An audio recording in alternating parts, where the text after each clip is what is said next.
the nature of man. It's the earth man. Rasta man. I listen to the first. What is a Rasta man? The man we set the plan. The man we touch the street. Love and bless up everyone.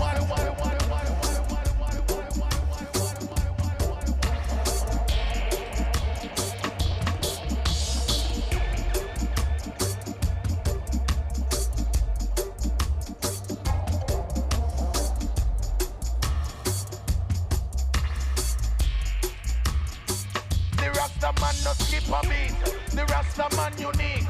We now go take defeat, the mission have been complete. And through the humble and the meek.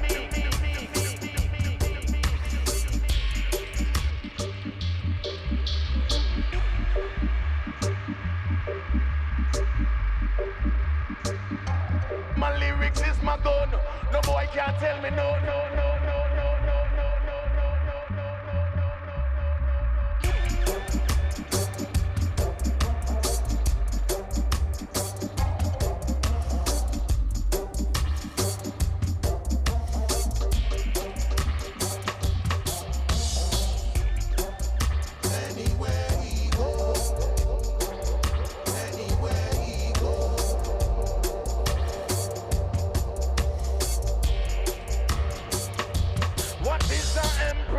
She rise above the rest.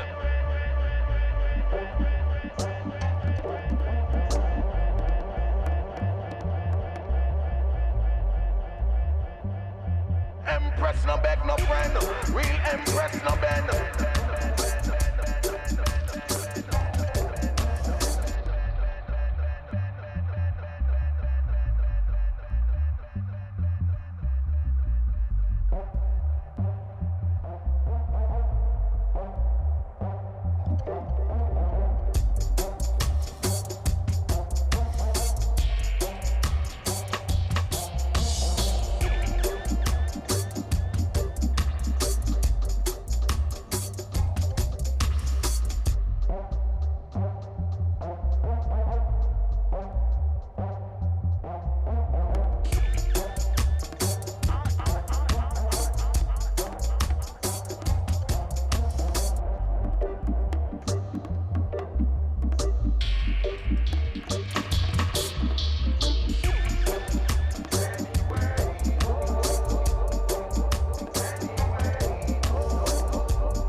I can't get you out my mind.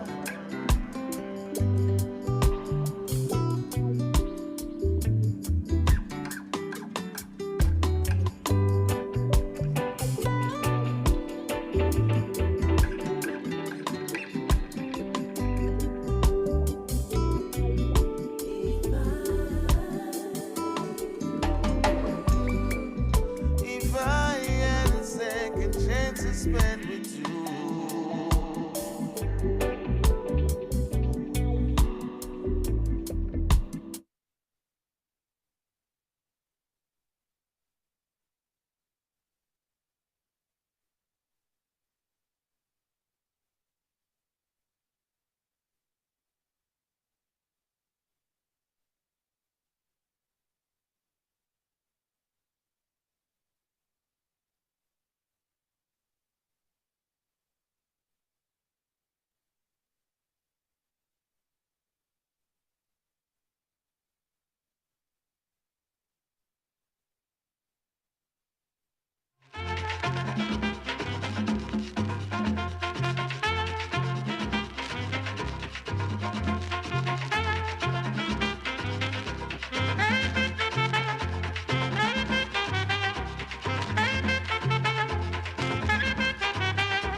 I didn't pong the gavel.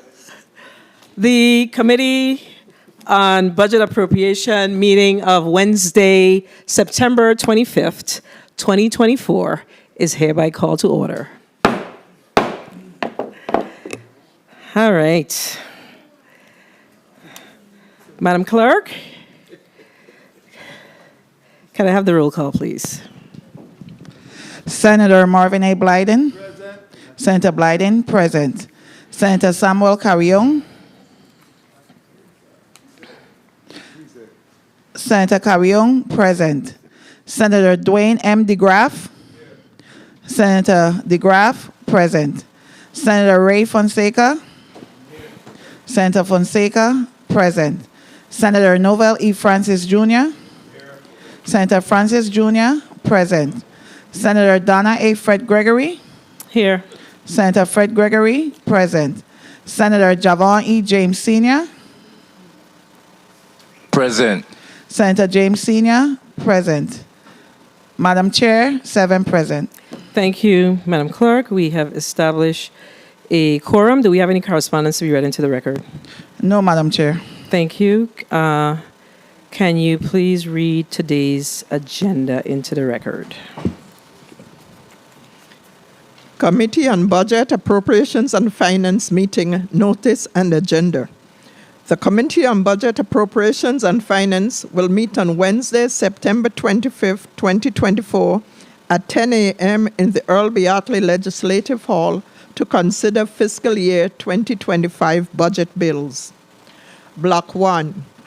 Bill number 350341, an act providing an appropriation for the operating expenses of the Virgin Islands Board of Education from the general fund of the Treasury of the Government of the Virgin Islands during the fiscal year October 1, 2024 through September 30th, 2025.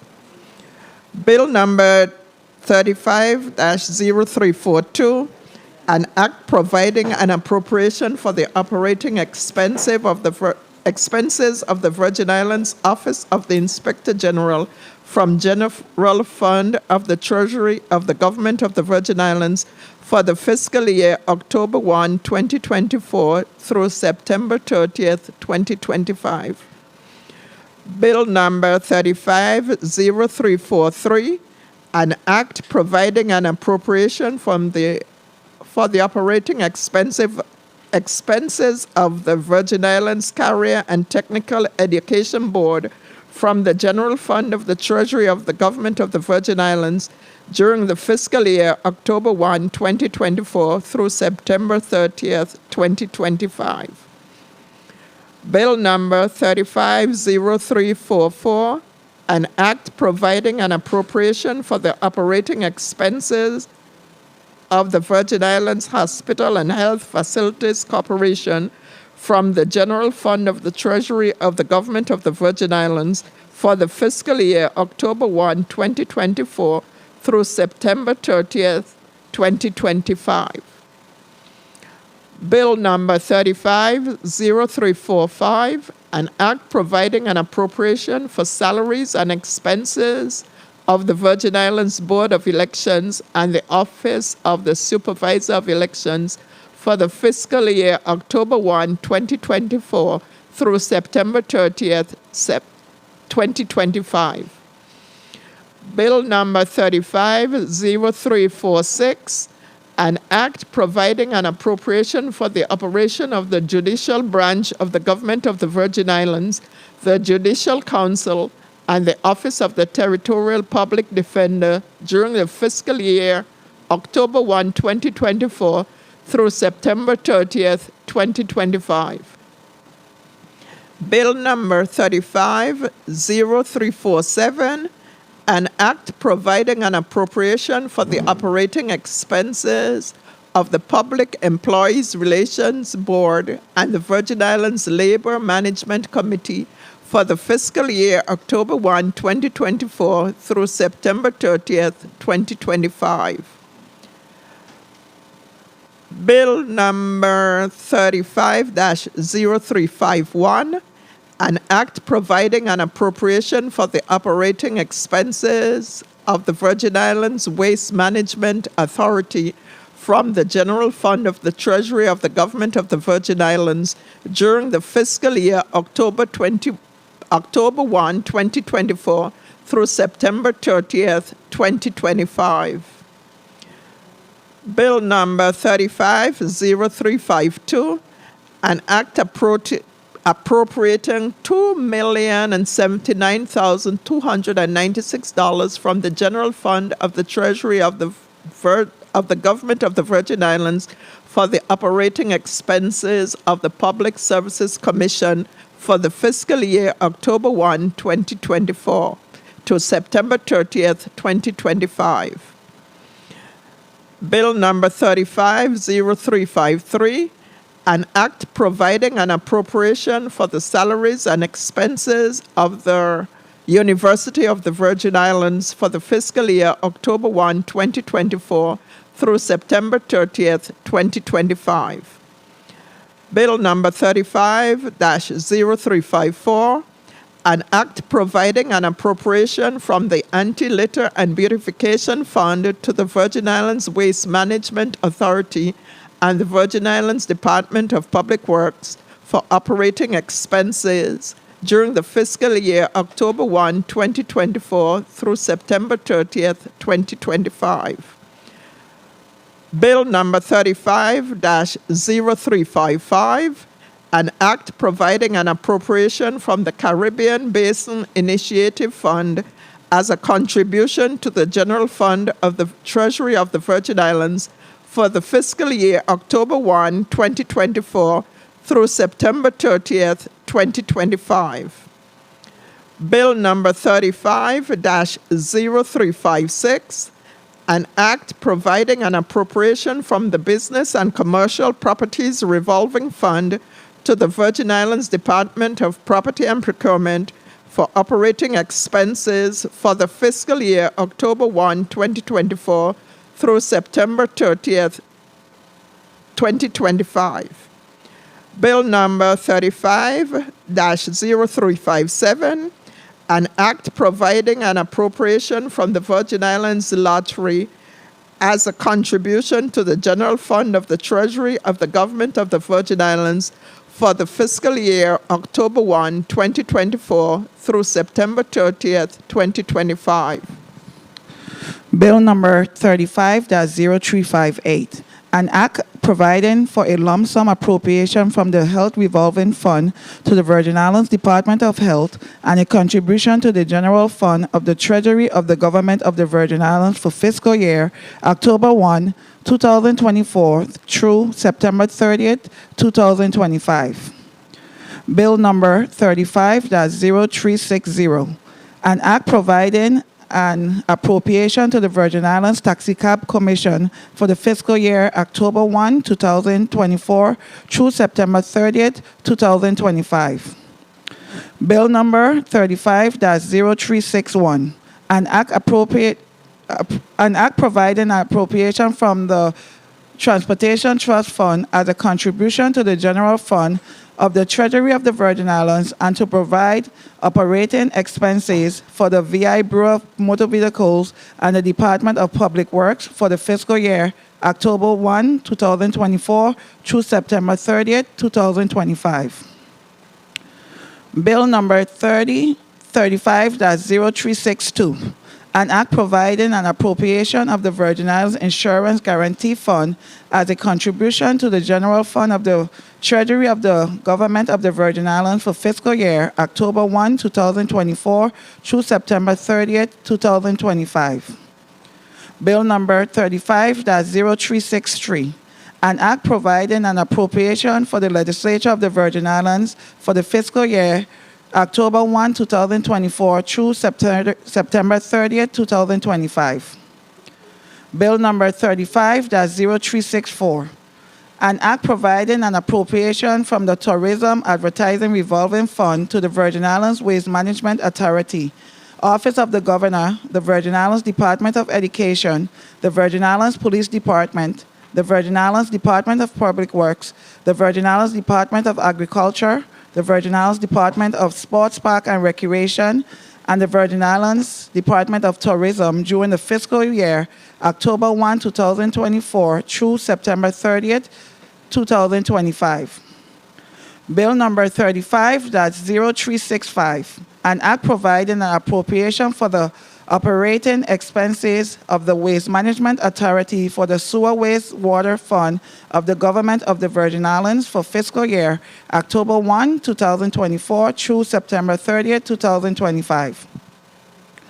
Bill number 35-0366, an act providing an appropriation from the General Fund of the Treasury of the Virgin Islands to the District Public Road Fund for fiscal year October 1, 2024 through September 30th, 2025.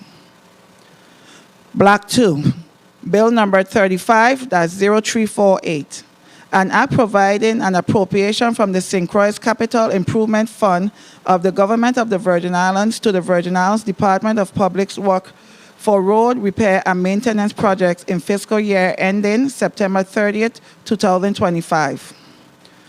Bill number 35-0349, an act providing an appropriation from the St. Thomas Capital Improvement Fund of the Government of the Virgin Islands to Virgin Islands Department of Public Works for road repair and maintenance projects in the fiscal year ending September 30th, 2025. Bill number 35-0350, an act providing an appropriation from the St. John Capital Improvement Fund of the Government of the Virgin Islands to Virgin Islands Department of Public Works for road repair and maintenance project in the fiscal year ending September 30th, 2025.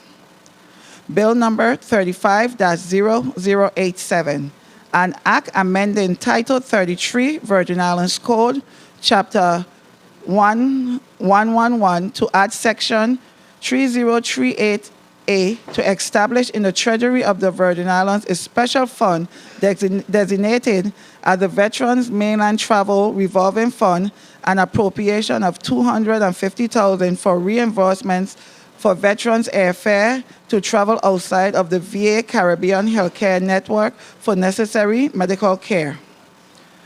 Bill number 35-0272, an act amending Title 20 Virgin Islands Code, Part 2, Chapter 38, Section 425A, relating to an increase in the motor vehicle rental surcharge, and Title 33 Virgin Islands Code, Chapter 111, Section 3002, relating to increased funding in the District Public Road Fund.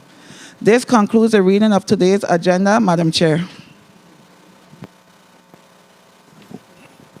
Thank you, Madam Clerk, and good morning to my colleagues, and good morning to the listening and viewing audience, and good morning to all those that are within the sound of my voice. Good morning to the central staff.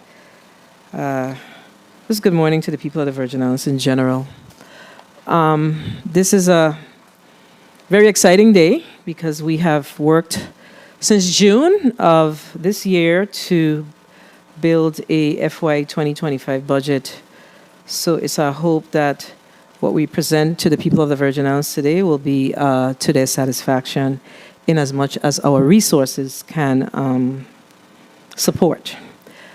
But before I move to the voting the budget bills up or down, this is my last budget for the legislature for the next couple of, this is not my last meeting, but my last budget, if you will.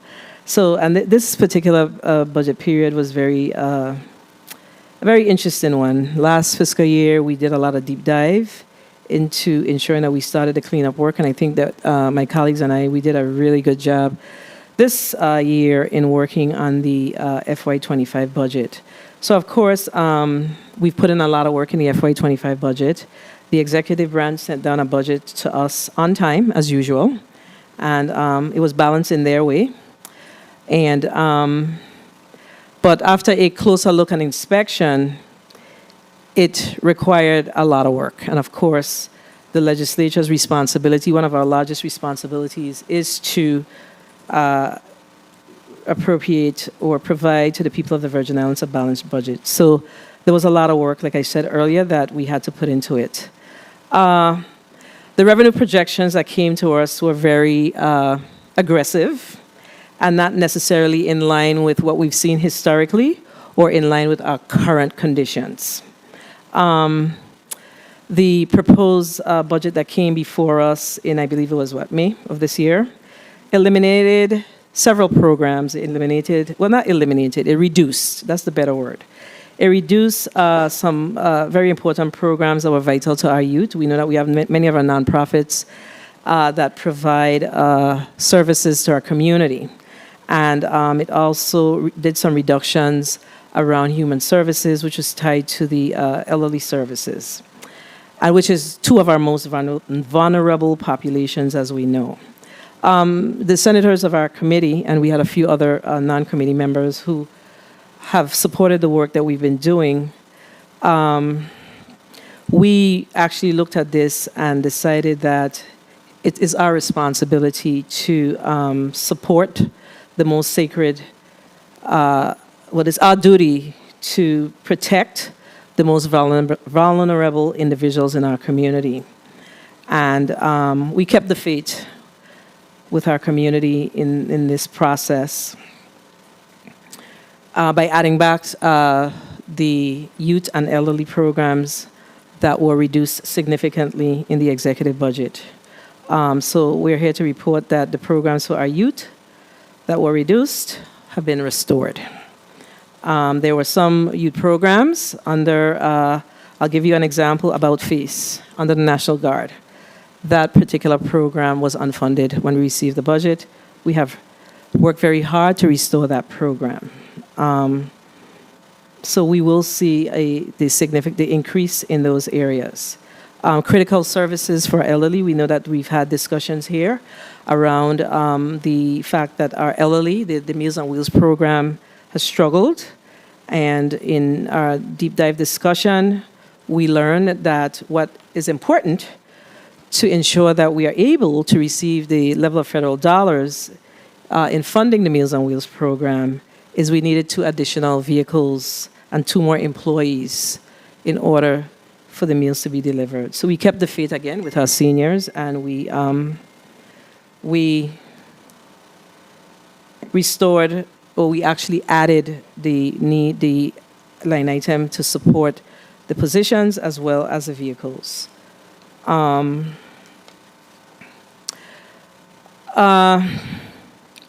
Human services was cut significantly, and of course we know that human services is responsible for the most vulnerable amongst us.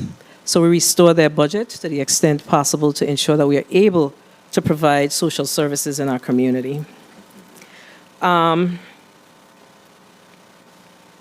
We also made some adjustments to the budget in other critical areas, which are, of course, too numerous to mention, but I'll give you some examples. One of the things that we did is we ensured that the fire and emergency medical services, fire prevention hazardous unit pay is now, we are going to vote that up today, and we corrected several oversight areas in the fire and emergency medical services budget.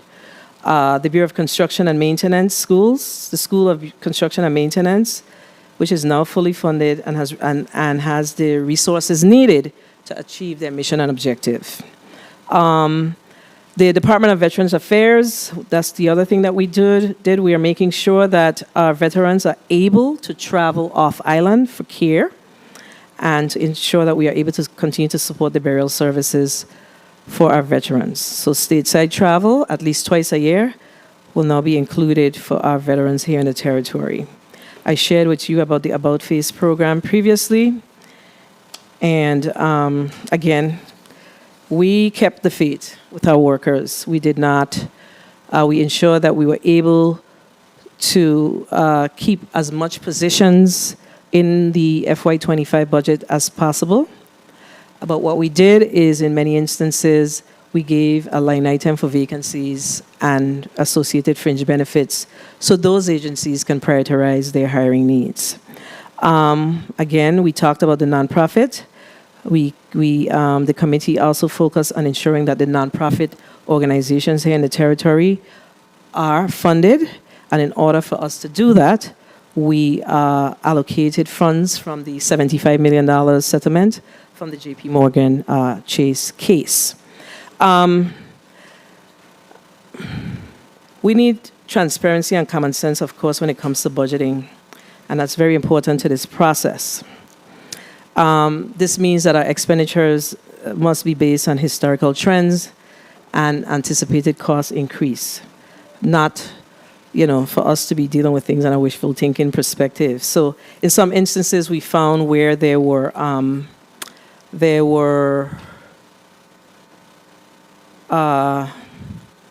areas of where we were budgeting over the years.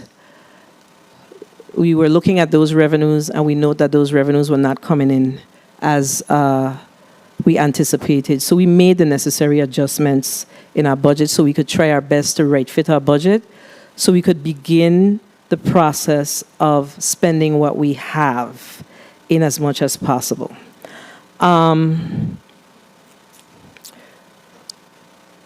So, of course, as part of our budget process, it's important for us to find new revenues. And, we had a deep dive discussion in our committee meeting and along with the other senators that came with us. And it's important for us to identify new revenues in FY 2025 in order to support this budget.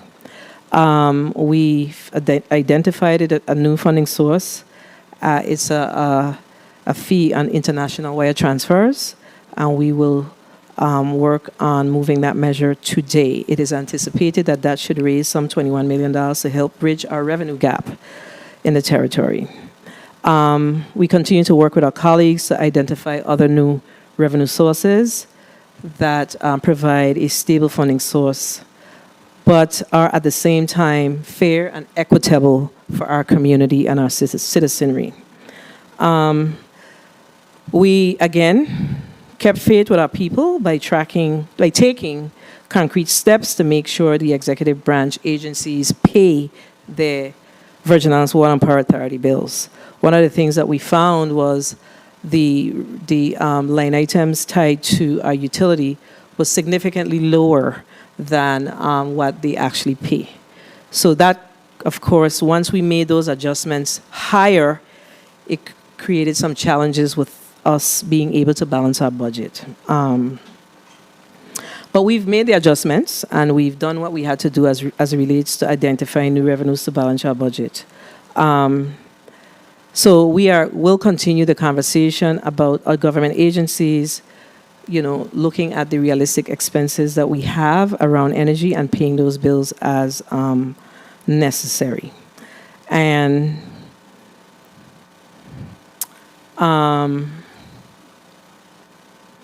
so what we did is we increased the Department of Education's WAPA and utility budget from $5 million to $8.5 million. That's $3.5 million more. And that is their real cost of electricity in 2024. So that's the anticipation for 2025. Let me just close by saying that nothing says more about who we are as a people and the values we hold there than our budget, which is how we spend our money. Although the executive budget came to us with some challenges with the revenues, projections, and cuts to some services, we've, again, kept faith with our community. And in so doing, stayed true to our values. At least that's what we believe that we've done here, by putting our people first. And these budget bills, like I said earlier, reflect same. I also, there are like three of my colleagues that I really have to thank for staying in the paint behind the scenes with me. Senator DeGraff, Senator Blyden, and Senator Francis. Just want to thank you for the back and forth, the disagreements, all of those things. But at the end of the day, what's important is that what we have done is we've really emerged a budget that's for the people. So I just want to thank you all for that. Okay? And I, of course, thank all of the other committee members and those that supported the work that we've done. And, of course, I'll do that at the end, but I have a young lady in my office who is my chief of staff, Ms. Jamila Russell. I am going to publicly ask each senator to donate to her her salary. She has done a yeoman's job with really carrying the work. And I have a young lady that also works in post-audit, Miss Nikia Fleming. Just absolutely awesome. We have to take care of these people, okay? So I'm going to end there because I know I could talk forever. So I'm going to end there, but let me just say that the budget that came down from the executive branch was some $1.013 billion, and the legislature's budget that we are presenting today is some $1.010 billion. And that's with a lot of tweaking and, of course, identifying some additional $21.8 million in new revenues. So that's important for us to understand the challenges that we've had with this particular budget and our ability to provide the services. As we know, salaries are going up, but we also have to make sure that while salaries are moving, it's critical that we ensure that the services that we are providing or are required or obligated to provide to our community, that we are doing that at the same time. So that's what we've tried to present here in our budget today. So thank you again. So colleagues, we're going to go to a 4-minute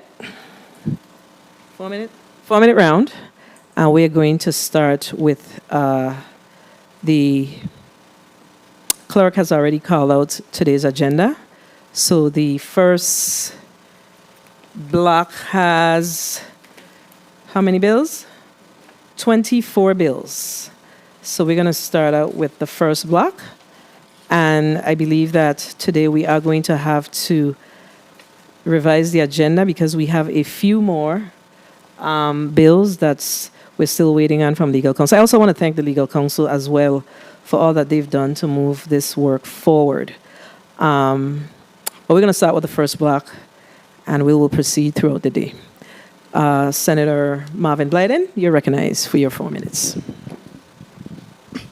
Thank you, Madam Chair, for the time. Good morning to my colleagues, listening and viewing audiences, staff, central staff. And I must say, this budget season was pretty interesting as stated, but it was a challenge also. And I must say, I want to thank the chair and my colleagues on the committee and others that attend on a regular basis for their opinions and the back and forth in terms of some department and the priorities moving forward on behalf of our people. I must say, though, that the chair spoke to many of the areas that we also agreed on. But I must say, when it came to the miscellaneous section of the budget, it was a challenge because there are many non-for-profit organizations that really fill the gap here in the territory and attend to the needs of our people, especially when it comes to mental and behavioral health issues, when it comes to counseling, when it comes to many programs and activities that deals with our young people in respect to mentorship, in respect to different sporting activities that keeps them engaged and active here in our community. I was glad that we also funded the girls softball program because, girls, play a critical role also when it comes to sports in our territory. But nonetheless, the critical areas, though, in respect to services for our seniors with the budget, and that we are sure that we fill those gaps and made sure that we funded them at the right levels. When it came to education, and the chair mentioned the maintenance school bill that we shepherd through the process, that's finally funded at the right level in order to assure that our students learn in a safe environment, safe in respect to maintenance and safe in respect to security. So I must commend my colleagues and the chair for that.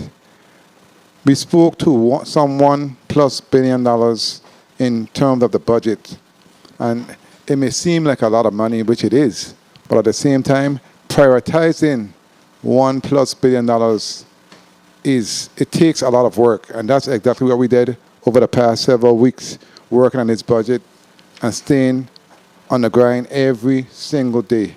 But again, I'm happy in respect to some of the new revenue sources that we were able to come up with in terms of brainstorming whereas we have found some $21+ million to add to our budget.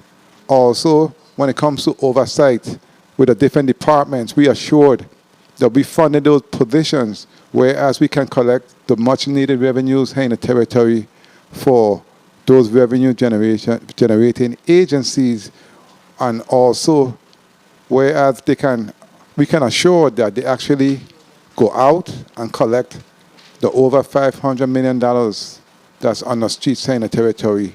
So I must say we have right-fitted the budget and basically assured that we put the funds in a much 1 minute. needed areas and much needed programs that's necessary.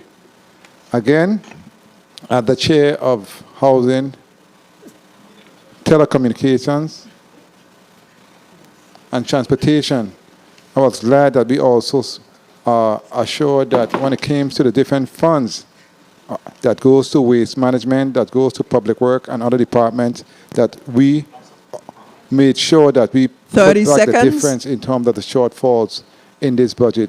But again, I want to thank all of my colleagues and the chair for putting in the work over this past several months, and especially over the past couple of weeks, in assuring that we bring a balanced budget and look out for the needs of the people of the Virgin Islands, especially the pressing needs, the bread and butter issues that they face on a daily basis.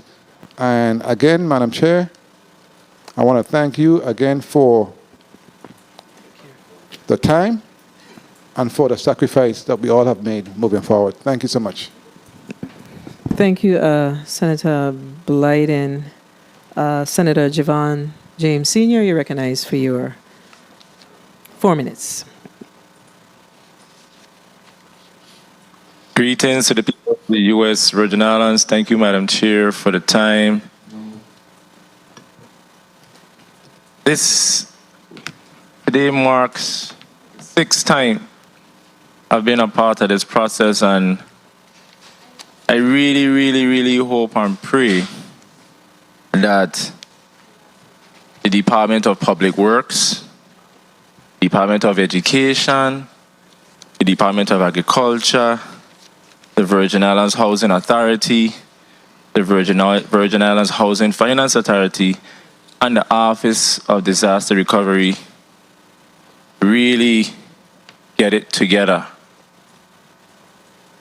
And not taking anything away from the other departments and agencies, but without the Department of Public Works getting the proper and necessary resources, we will continue to see the issues of maintenance, and we will continue to see the issue with our infrastructure here in the Virgin Islands. And we all know we are in a unique situation where we have billions of dollars.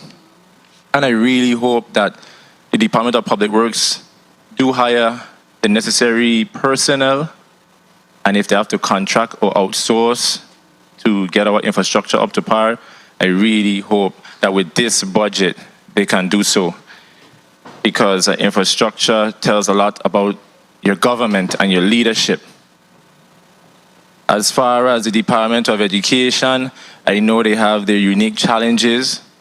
Once again, with the passage of this budget, I really hope next year, when we receive an update from them in the next fiscal year, that we can see some progress with the funding that they have, and the list goes on. As far as the Department of Agriculture, I'm really, really hoping that they get the necessary resources, and with the increase of the budget due to legislation that was passed by this body, by the legislature in the past, that they can really focus on the vexing issues and really move agriculture forward in the Virgin Islands. As far as our housing stock, that's the Office of Disaster Recovery, along with the VI Housing Finance Authority and the Virgin Islands Housing Authority. I really hope that they work together with this FY 2025 budget to put our people in homes, to repair these homes. It is far too long. I can sit here and say many things, but I really hope those agencies or departments that I made mention of earlier, really move this territory forward. But those are the basic things that we need: an education, agriculture to feed ourselves, public works to maintain our infrastructure, and the Housing Finance Authority and the Virgin Islands Housing Authority to provide shelter. And of course, the hospitals. Can't 1 forget minute. the hospitals. And like I said, every year we put a budget together, and we tend to see where things do take a shift. But I really hope, as we mentioned about the nonprofits, that OMB and the Virgin Islands Finance Department really execute and give these nonprofits the funding in the budget. Every year we put several names 30 in there, seconds. and it's like you have to run these people down just to get these nonprofits funding, while we continue to see other nonprofits get their funding by the snap of a finger. And I know some individuals have to submit the paperwork, but I know individuals who continue to submit paperwork and they do not receive the funding, and we continue to talk about supporting locals and supporting young people. But I really hope this budget really goes to helping our youth in the territory, because we continue to say that the youth are this and the youth are that. But we need to put our money where our mouth is. Thank you, Madam Chair, for the time. Thank you, Senator James. Senator Carrion, you're recognized for your 4 minutes. Thank you, Madam Chair. Good morning to you, to my colleagues, to the viewing and listening audience of the U.S. Virgin Islands. It's always a privilege and a pleasure to be able to work along with my colleagues, my second term in the Finance Committee, and I would like to take the opportunity to thank you, Madam Chair, for your leadership, chairing this committee, and the work that you have done along with us to make this possible. I think that members of our committee don't have an idea of the time it takes and the sacrifice, especially you and the post-audit team, and everyone that is part of this committee, and those other colleagues that are not part of the committee but that understood that this is important and join in this effort. So we are here today, and we have about 20-something bills in this first block, and it gives me great pleasure to have been part of this team and worked along with you and my colleagues to make this possible. Of course, we have been faced with some challenges, and that required some extra work, pulling from here and there to make this possible today. And what we have, like you mentioned before us today, it's not perfect, because nothing is perfect, but it's the best that we did given our current financial circumstances and status. So I don't take this lightly. Of course, we have that fiscal responsibility to work with the budget of this territory. And one of the things that, as we're hearing various government and agencies come before us, that to me I think is very important, is having austerity measures, ensuring that the funding that is appropriated, the people's money, is managed and used accordingly and appropriately. And like we heard many times, some of my colleagues even mentioned, I think one of the issues that we have is not really a money issue, is how we manage the funding that we have. We've also looked into initiatives to be able to generate revenues, and we were able to come up with some ideas in order to do so, to continue sustaining the operation of this government. Revenue generating initiatives or bills are crucial, because the way how this government functions is through those revenues. And if we don't have the money, then we can't provide the services that are necessary. I'm also glad to see that many of the nonprofit organizations that are focused on our children and our youth were counted within our miscellaneous portion of the budget. We fought for a few of those. We're glad to see that we were able to continue supporting those nonprofit organizations that have been reporting, have been submitting their proper documentation, have data to show the work that they've been doing. to continue to do the great work with our children and our youth.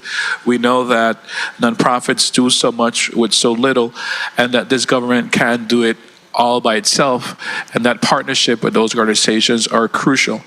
But among the different measures that we have with this block, we have measures that also speak to our public road for repairs and paving our public roads. And we know that we hear day after day the citizens of our territory crying out because of the conditions of our roads and potholes and so forth. But we want them to know that this body over the years and continues to provide the funding necessary to ensure that our roads are repaired. So I join with my colleagues urging the executive branch of the government to execute and implement and carry out what we have established within the appropriations that we have within these measures.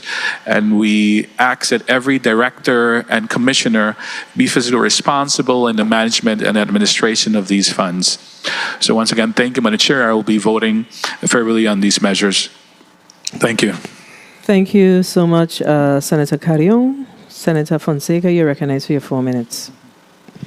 Yes, thank you so kindly, Madam Chair, and a pleasant good morning to my colleagues and the listening audience. We give thanks and praises to the Most High and blessings. I too, Madam Chair, join in my colleagues in wishing this budget committee, a lot of accolades. It's been a very, very difficult task. Balancing the budget of the Virgin Islands, and I want to give special shout out and congratulations to all my colleagues and the staff, Mr. Post Auditor, Ms. Foy, the whole posse. Jamila, of course, she has to be singled out. She seemed like she got all the knowledge there, blessings. But I have some concerns, and I think it started with the government financial team with the estimation of the funds of the government. The governor's financial team have to do a better job of estimating the revenues of the government of the Virgin Islands. It seems to me like they say, okay, Mr. Director this, Ms. Director that, give me your estimation. Okay, thank you, we're going to put it, we send it down to the Finance Committee. And it was woefully inadequate. The government have to do a better job. The governor's financial team. This is serious business because we have to approve a budget for the government of the Virgin Islands. But one thing that came out in these discussions that I want to harp on, right, is that all of us in this community have a responsibility to make sure that we are contributing our part. I'm going to give you some specifics. Right now, we're spending $50 million on the new Charlotte Kinnamon Cancer Care.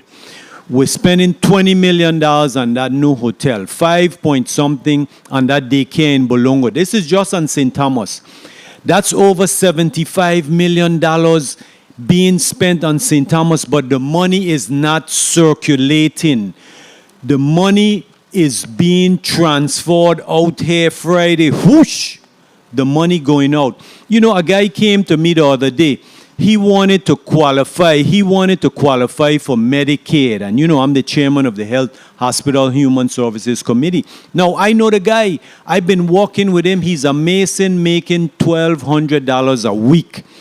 $1,200 a week mean you making $62,000 a year. You do not qualify for Medicaid. Medicaid for a family is $20,000. We have to ensure that all of the folks that's working here, it's your money, you can send the money out to wherever you want, but you have a responsibility to make sure that your money is being recirculated and helping the community. Right now, the Virgin Islands, we supporting the whole Caribbean. I ain't going to single out no island. We supporting the whole Caribbean. We need that money to recirculate. 1 minute. I want to also mention, right, that as the chair of the Health, Hospital, and Human Services Committee, we have to do a better job. We have to reduce the emergency wait times in the hospitals. You know, we need more housing for the elderly. You know, right now, right, Waste Management Authority, and I'm asking the governor to fund this with ARPA 30 funding. seconds. Right now, they need 3 pumps, a site 125 chopper pump. Right now, the waste is backing up on the whole of St. Thomas. If you go outside the legislature building right now, you're smelling sewer. That pump station down by Cancrine need these new pumps. The Virgin Islands, St. Thomas need these pumps. They only cost $331,350. You know, but I want to close on the good. The health insurance of the government of the Virgin Islands and retirees is a good thing. And I'm so proud, and I'm encouraging the legislature to fund all of the costs for the health insurance. The VI government employees and retirees cannot afford any additional burden of insurance. Thank you so kindly, Madam Chair, for your time. Thank you, Senator Fonseca.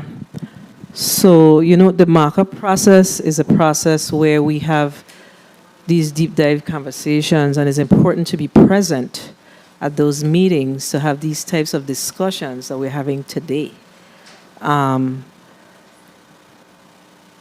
As we deliberate in markup, we ask committee members to come to the table to have the discussion. I was clear with the colleagues that I pointed out that, you know, sat at the table to make sure that we had a deep dive.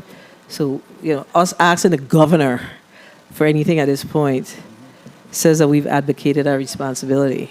Okay? Let's not forget that. We've been there since June. Senator DeGraff. You're recognized for your 4 minutes. Thank you. Thank you, Madam Chair. Good morning, colleagues. Good morning, testifiers. Good morning, everyone present. Ain't got no testifiers, I know. I have to finish it out, Madam Chair, because you said this is your last. So I want to be consistent right out to the end. Good morning, testifiers, all of you and listen and present. and I say it like that because, Madam Chair, to you and your staff, thank you for what you have done for the people of the territory. You know, we have battled, we bartered, but it's all in for the people. To the 2 senior veterans, senators above me, Mr. President Novelli Francis Jr. and Vice President Marvin Blyden, thank you. And I say that because in my 8 years of being here in the budget, I show up every day, all day. These 2 are here before me. And we fight and we battle to the end for the people. Period. That's priceless. So again, on behalf of the people, thank you. And I would extend that thanks also to the independent, to my minority senator, Carrion, because if it wasn't for having to take the flight over, he would have been here in the paint with us. And he don't put in the order for, we know where. But again, to my colleague, Senator Carrion, thank you. And I say that for the post-audit division, all the people involved, the stenographers, keeping their eye on me whenever going overboard talking. But one thing I've all remained consistent with is asking about personnel. I have 42 years in the government, and the most important element in our territory are our employees and the people of the territory. So I've asked every branch of government about wage increases, and incidentally, I'm going to put on a record that I made sure to ask the president of this institution about wage increases for the employees, and in the budget, there's $350,000 for a 3% wage increase. I'm going to put it public because, again, the legislature is the first branch of government. The employees are second to nobody. And I've spent 34 years in the executive branch, so I could tell you, we're second to nobody. Okay, so thank you all for the work you do. And, you know, in particular now, Madam Chair, you mentioned in regards to, we have a bill coming to address the veterans' travel.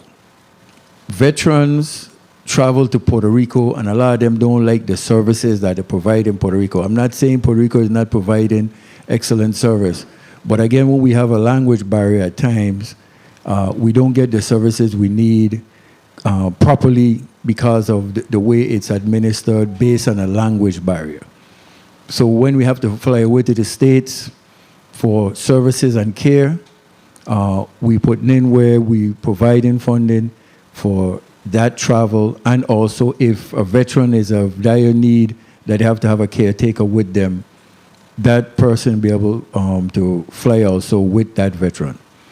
And this year's budget, again, we started in June. 1 minute. And imagine, we probably just finished the budget today.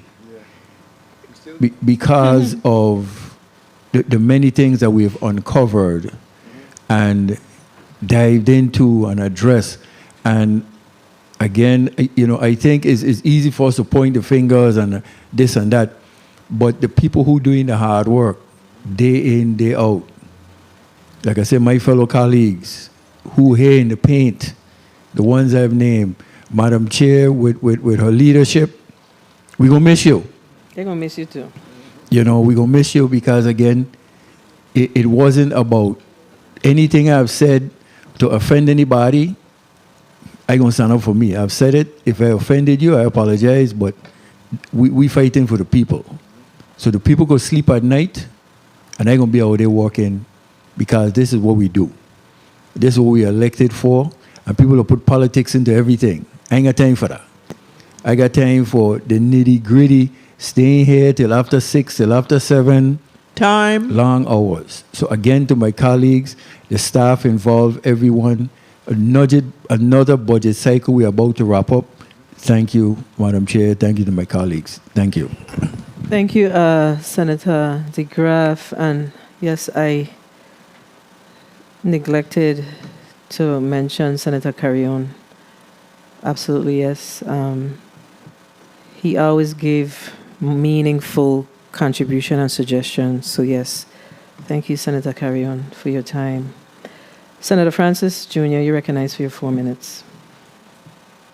Oh, before we do that, allow me to, and I apologize, Senator Capehart, that I get so deep down in this. Colleagues recognize the presence of Senator Diane T. Capehart, the chair of the Rules and Judiciary Committee. Thank you for being here.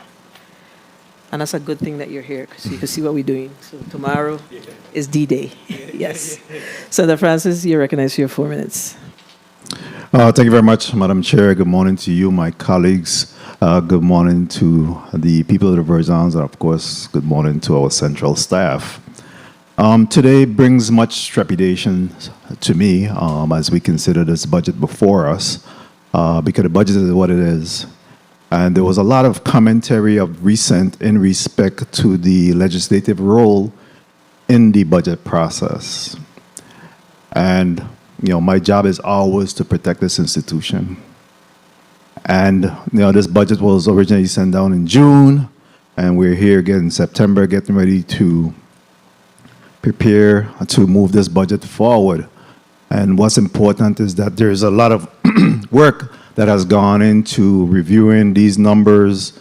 Some of us wake up in the wee hours of the morning as we contemplate these numbers.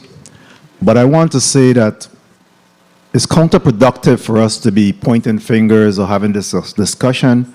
And I think it just bodes well when we're able to work collectively to, you know, making sure that we move a balanced budget that addresses the needs of this community.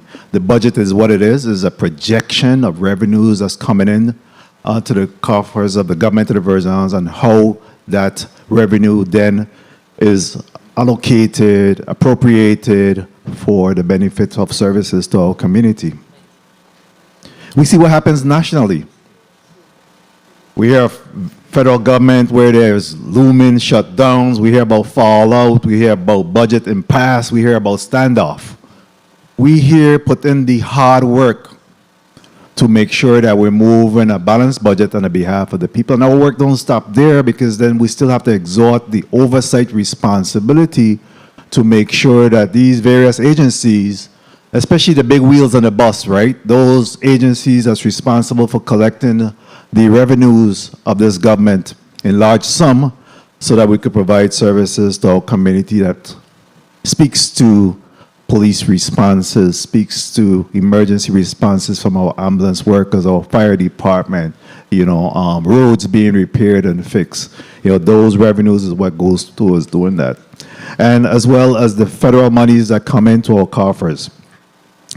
So I have been a long advocate and continue to champion the issue of performance-based budgeting, which has now really gone into or morphed into the outcome-based budgeting, which speaks to the budget process that align resources with results. Because again, we want to make sure that our agencies are tying results to the expenditures. We spend a large sum of money, and at one point back in the days, it used to be at about 95 to 98% of our funding to these various agencies that went towards paying salaries. We have seen where we have improved significantly, where in addition to paying salaries, we could see where there's training that's being done, there's utilities that's being paid, and other improvement that's being made by capital improvement in these government agencies. So we have made some headways, again, because of the oversight that we exhort here. But we want to continue to push for performance-based budgeting or outcome-based budgeting to make sure that our agencies are again, carrying out the mandates of the people of the Virgin Islands. This budget, again, I'm very proud of some of the revenue generators that we are seeing, some new revenue generators that we have contemplated. We have bandied about, we have had some heated discussion in respect to how do we move these revenue generators, so that we could have some additional fundings coming into the coffers. I'm particularly proud of, as we have these discussions, that there will be some money also being put out to address our behavioral health. We have been under a state of emergency regarding behavioral health for all these years, and I think that we're going to see where there's some funding that will be put towards this to make sure that we're closing the loop as it pertains to behavioral health. Our elderly, our elderly continue to be under siege in this community, our disabled community. There's been a real focus in this budget preparation to address those needs, as well as the youth programs. We'll have a lot more time to perhaps discuss those things in details, and I think it'll be important once we move this budget through that we go back to the public and really explain the detail and intricacies involved in this budget and what we're hoping to realize consequential to this budget. But, again, my trepidation is because we have to be able to bring in these revenues, and we have to support these agencies then to make sure that they're collecting these revenues in a timely fashion. Thank you for the time, Madam Chair, and again, I'll be certainly voting in the affirmative at the appropriate time on these measures. Thank you, Senator Francis, and I could not agree with you more. You always bring a different perspective and keep you thinking. So I really appreciate your commentary on what we have in front of us today. Senator Capehart. I think I've touched everyone, right? Senator Capehart, you're recognized for your 4 minutes. Good afternoon, colleagues. Good afternoon to the people of the Virgin Islands. There's no testifiers today, so it's a different meeting. And today we are here to approve the expenditures of the 2025 budget to be forwarded tomorrow to the Rules Committee. And one thing I want to ask the departments is to demonstrate fiscal responsibility. As I've sat into 15 meetings during this budget season, I see that some of them don't use their money wisely. They don't stick to their budget. So I ask that you demonstrate fiscal responsibility, that the senators can stop taking the blame for the roads not being fixed, for all kinds of things. That is not our fault. Because we approve a budget, you have money, do your job. That is not our responsibility. So I am happy that I was able to sit as a non-committee member through this process and understand the challenges And this is one thing that I just wanted to say to the executive branch: fiscal responsibility. Demonstrate it so we can make the 2026 budget easier. And Madam Chair, I just have to give you your kudos. You ran a tight ship, and I have to say there were some moments where they were, oh my gosh, I can't believe this, jaw-dropping moments, discoveries that we had in this committee. So I just want to say to you and your team, great job, and I look forward to tomorrow's meeting, receiving the 2025 budget. Thank you, Madam Chair. Thank you, Senator Capehart. And again, you made some very important points that we missed, and I think it's important for us to zero in on them. We do have the St. Croix Capital Improvement Fund, and we have the St. Thomas Capital Improvement Fund, and the St. John Capital Improvement Fund, and we also have the District Road Fund. And when we received the budget for FY20, the executive budget, it said $200,000 for the District Road Fund. So we did some research, and we found that there is legislation that says, what is the percentage, guys? I have it here. 2% of the gross receipts of the property taxes go towards the District Road Fund. So this year, we are ensuring that the 2% from the property taxes will go to the District Road Fund, and that is about $2.1 million.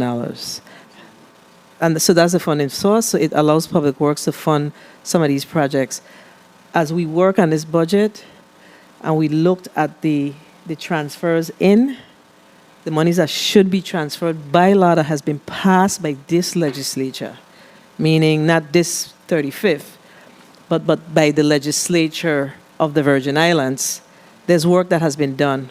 We just have to make sure that we hone in on it and follow up on these things. So we'll see that 2.1 this year. And it's for roads and not for operating expenses of Public Works. And then, of course, the respective capital outlay improvement fund, there's like $2.1 million for St. Thomas.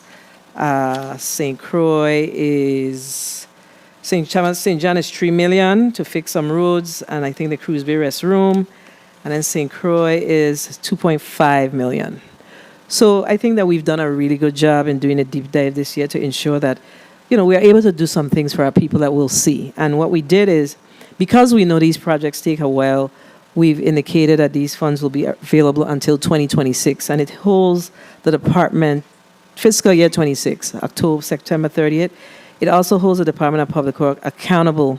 When you say available until expended, then they take their sweet time to get it done. When they know it's going to expire within a certain period, then they got to get to it. So thank you for your commentary. You actually helped me to remember these important pieces of legislation that we have in front of us. So colleagues, we're going to now go to the vote. I think we've covered and everybody has spoken who's here with us. So I'm going to ask the Madam Clerk to call up Bill number 35, that's the first bill on the agenda, 35-0341.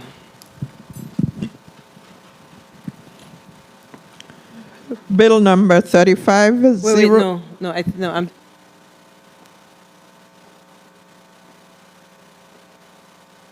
Yes, I'm doing it as if we're in session. I need. Senator Francis Jr., you recognize your motion. Thank you, Madam Chair. Madam Chair and colleagues, I move Bill number 35-0341, an act providing an appropriation for the operating expenses of the Virgin Islands Board of Education from the General Fund of the Treasury of the Government of the Virgin Islands during fiscal year October 1, 2024 through September 30th, 2025 be approved favorably by the Committee of Budget, Appropriations, and Finance and sent forward to the Rules and Judiciary Committee with a closed rule. I so move. Roll call, please, on bill number 35-0341. Senator Marvin Blyden? Senator Blyden, yea. Senator Samuel Carrion. Yes. Senator Carrion, yes. Senator Dwayne M. DeGraff? Yes. Senator DeGraff, yes. Senator Ray Fonseca? Yes. Senator Fonseca, yes. Senator Novelli Francis Jr.? Yeah. Senator Francis Jr., yes. Senator Donna Fred Gregory? Senator Fred Gregory, yes. Senator Giovanni James Sr.? Yes. Senator James Sr., yes. Madam Chair, 7 years.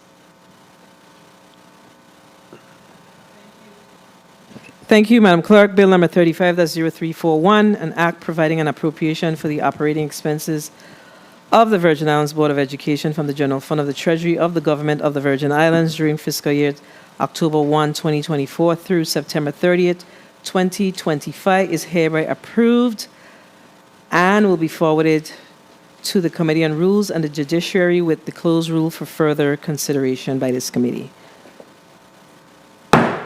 Motion. You recognize your motion, Senator. Thank you very much. Madam Chair, and colleagues, I move that Bill number 35-0342, an act providing an appropriation for the operating expenses of the Virgin Islands Office of the Inspector General from the General Fund of the Treasury of the Government of the Virgin Islands for fiscal year October 1, 2024 through September 30th, 2025 be favorably approved by the Committee of Budget, Appropriations, and Finance and sent forward to the Rules and Judiciary Committee under the closed rule. I so move. Bill number 35-0342 has been properly moved by Senator Novelli Francis Jr., seconded by Senator DeGraff, Senator Blyden. Hearing no objections. Roll call, please. Senator Marvin A. Blyden? Yeah. Senator Blyden, yeah. Senator Samuel Carrion? Yes. Senator Carrion, yes. Senator Dwayne M. DeGraff? Yes. Senator DeGraff, yeah. Senator Ray Fonseca? Yeah. Senator Fonseca, yeah. Senator Novelli Francis Jr.? Yeah. Senator Francis Jr., yes. Senator Donna Fred Gregory? Yes. Senator Donna Fred Gregory, yes. Senator Giovanni James Sr.?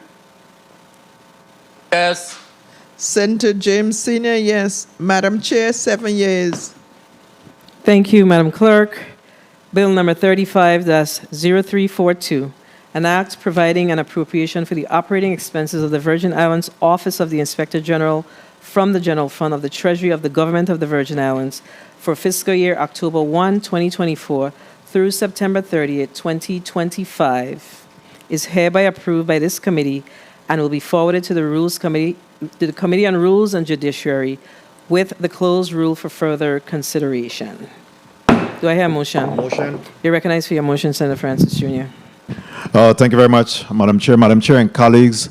I move Bill number 35-0343, an act providing an appropriation from the operating expenses of the Virgin Islands Career and Technical Education Board from the General Fund of the Treasury of the Government of the Virgin Islands during fiscal year October 1, 2024 through September 30th, 2025.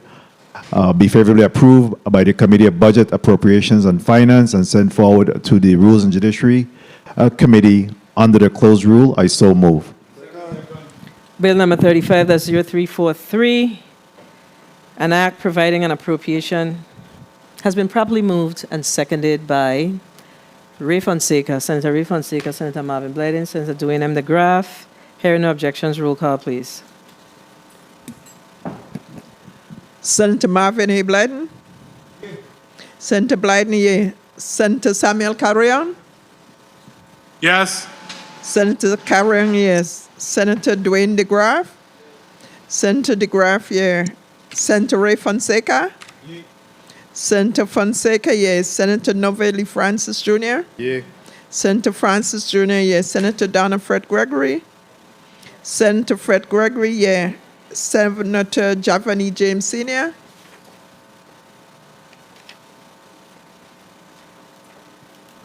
Yes. Senator James Sr., yeah. Madam Chair, 7 years. Thank you, Madam Clerk.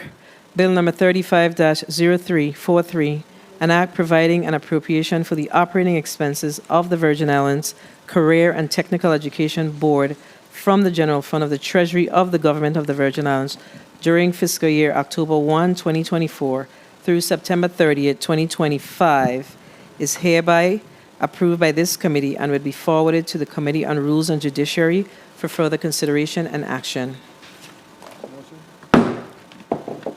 Senator Blyden, you're recognized for your motion. Thank you, Madam Chair. I move that Bill number 35-0344, an act providing an appropriation for the operating expenses of the Virgin Islands Hospital and Health Facilities Corporation from the General Fund of the Treasury of the Government of the Virgin Islands for fiscal year October 1st, 2024 through September 30th, 2025 be voted on favorably under the closed rule and forwarded to the Committee of Rules and Judiciary for further consideration. I so move.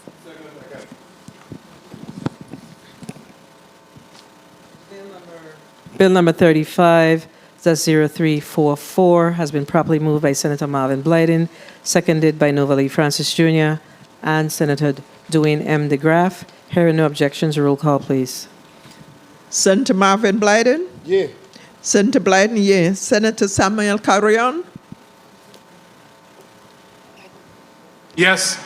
Senator Carrion, yeah. Senator Dwayne DeGraff? Yes. Senator DeGraff, yeah. Senator Ray Fonseca? Yes. Senator Fonseca, yeah. Senator Novalee Francis Jr.? Yeah. Senator Francis Jr., yeah. Senator Donna Fred Gregory? Yes. Senator Fred Gregory, yeah. Senator Javani James Sr.? Yes. Senator James Sr., yeah. Madam Chair, 7 yeas. Thank you, Madam Clerk. Bill number 35-0344, an act providing an appropriation for the operating expenses of the Virgin Islands Hospital and Health Facilities Corporation from the General Fund of the Treasury of the Government of the Virgin Islands for fiscal year October 1, 2024 through September 30th, 2025 is hereby approved by this committee and will be forwarded to the Committee on Rules and Judiciary with a closed rule for further consideration. Motion. Senator Blyden, you recognize your motion. Thank you, Madam Chair. I move that Bill number 35-0345, an act providing an appropriation for salaries and expenses of the Virgin Islands Board of Elections and the Office of the Supervisor of Elections for fiscal year October 1st, 2024 through September 30th, 2025 be voted on favorably in this committee and forwarded to the Committee of Rules and Judiciary under the closed rule for further consideration. I so move.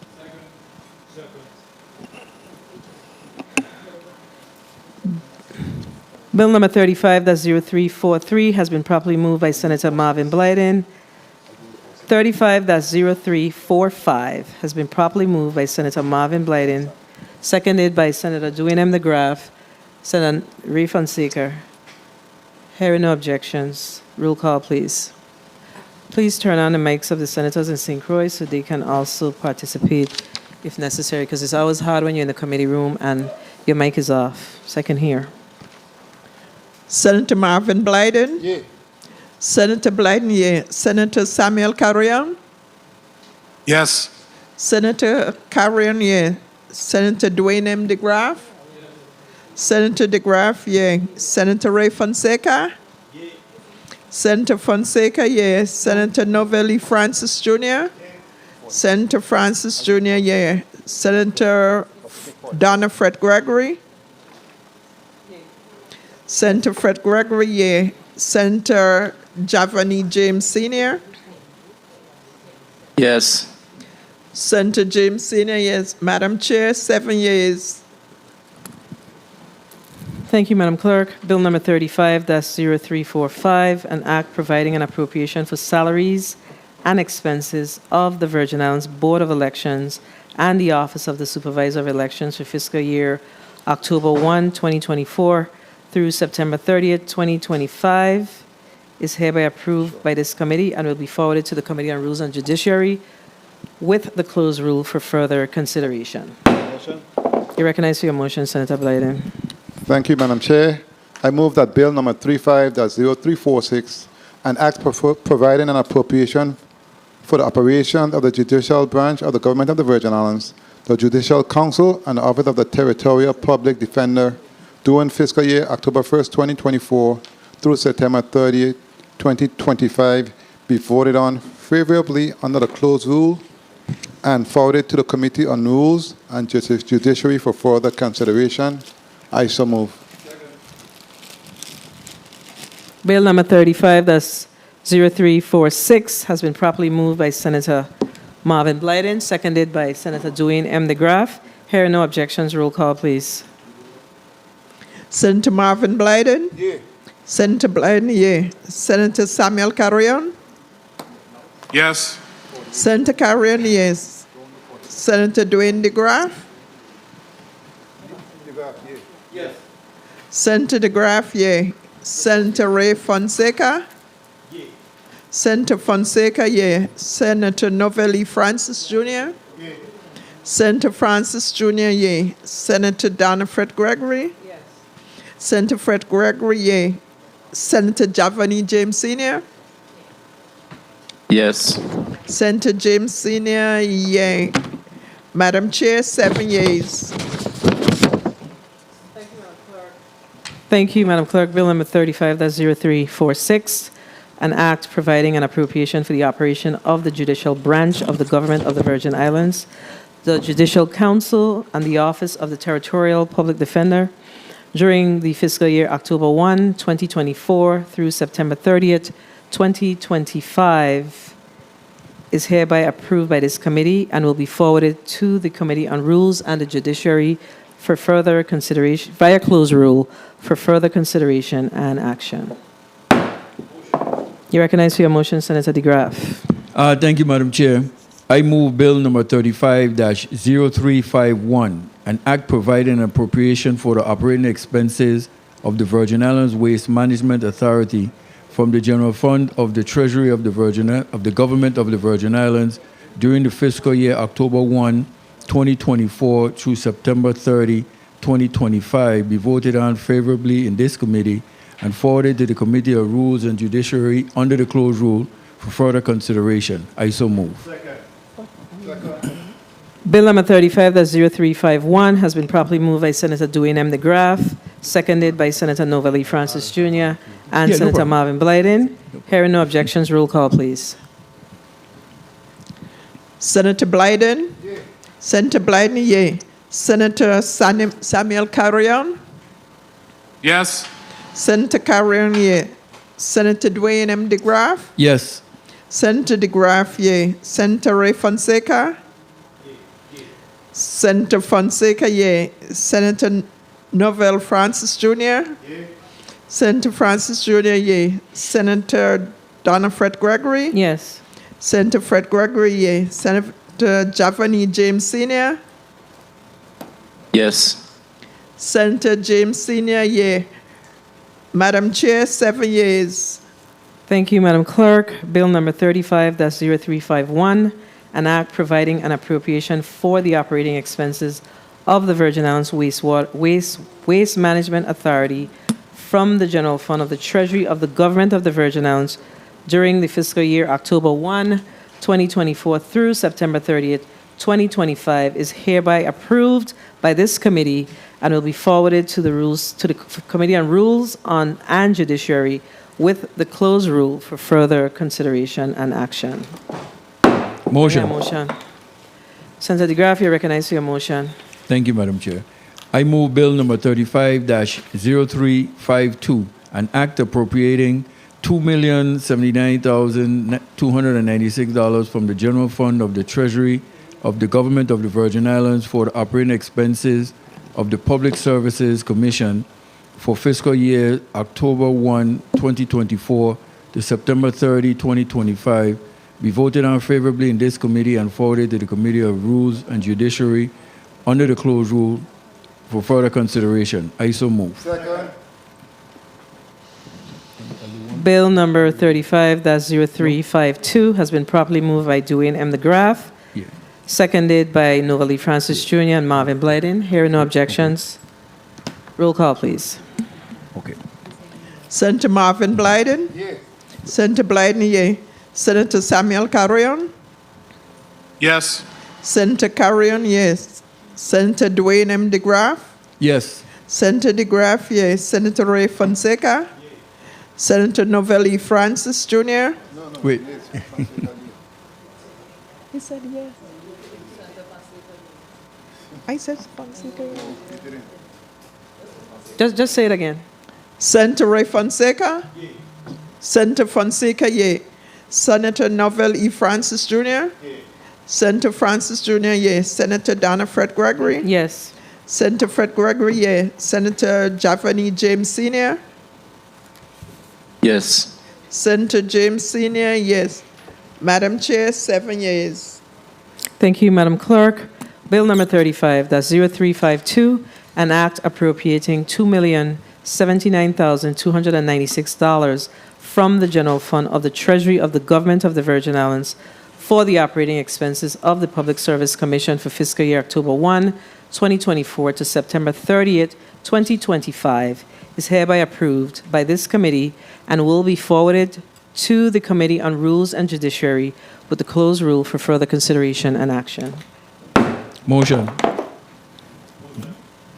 I'll do one more. You do? Okay, good. Senator DeGraff, you're recognized for your motion. Thank you, Madam Chair.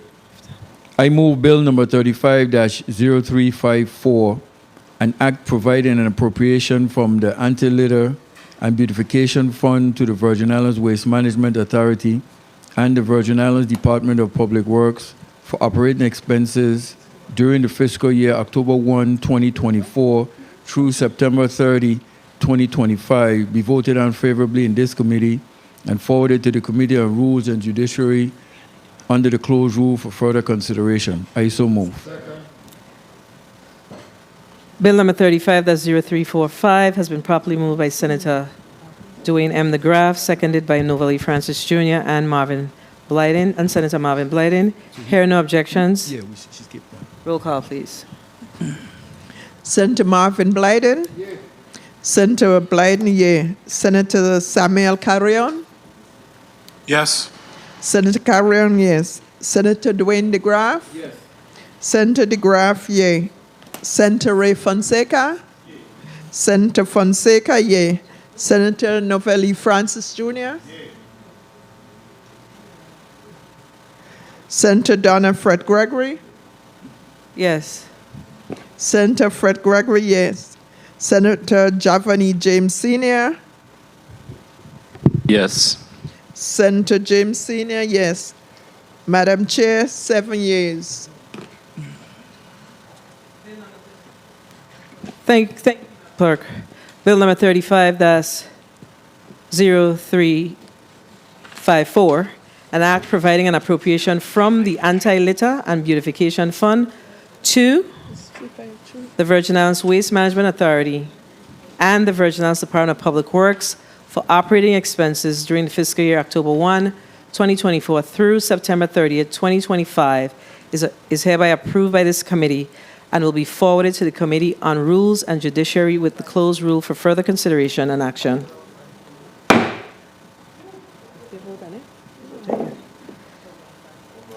Motion.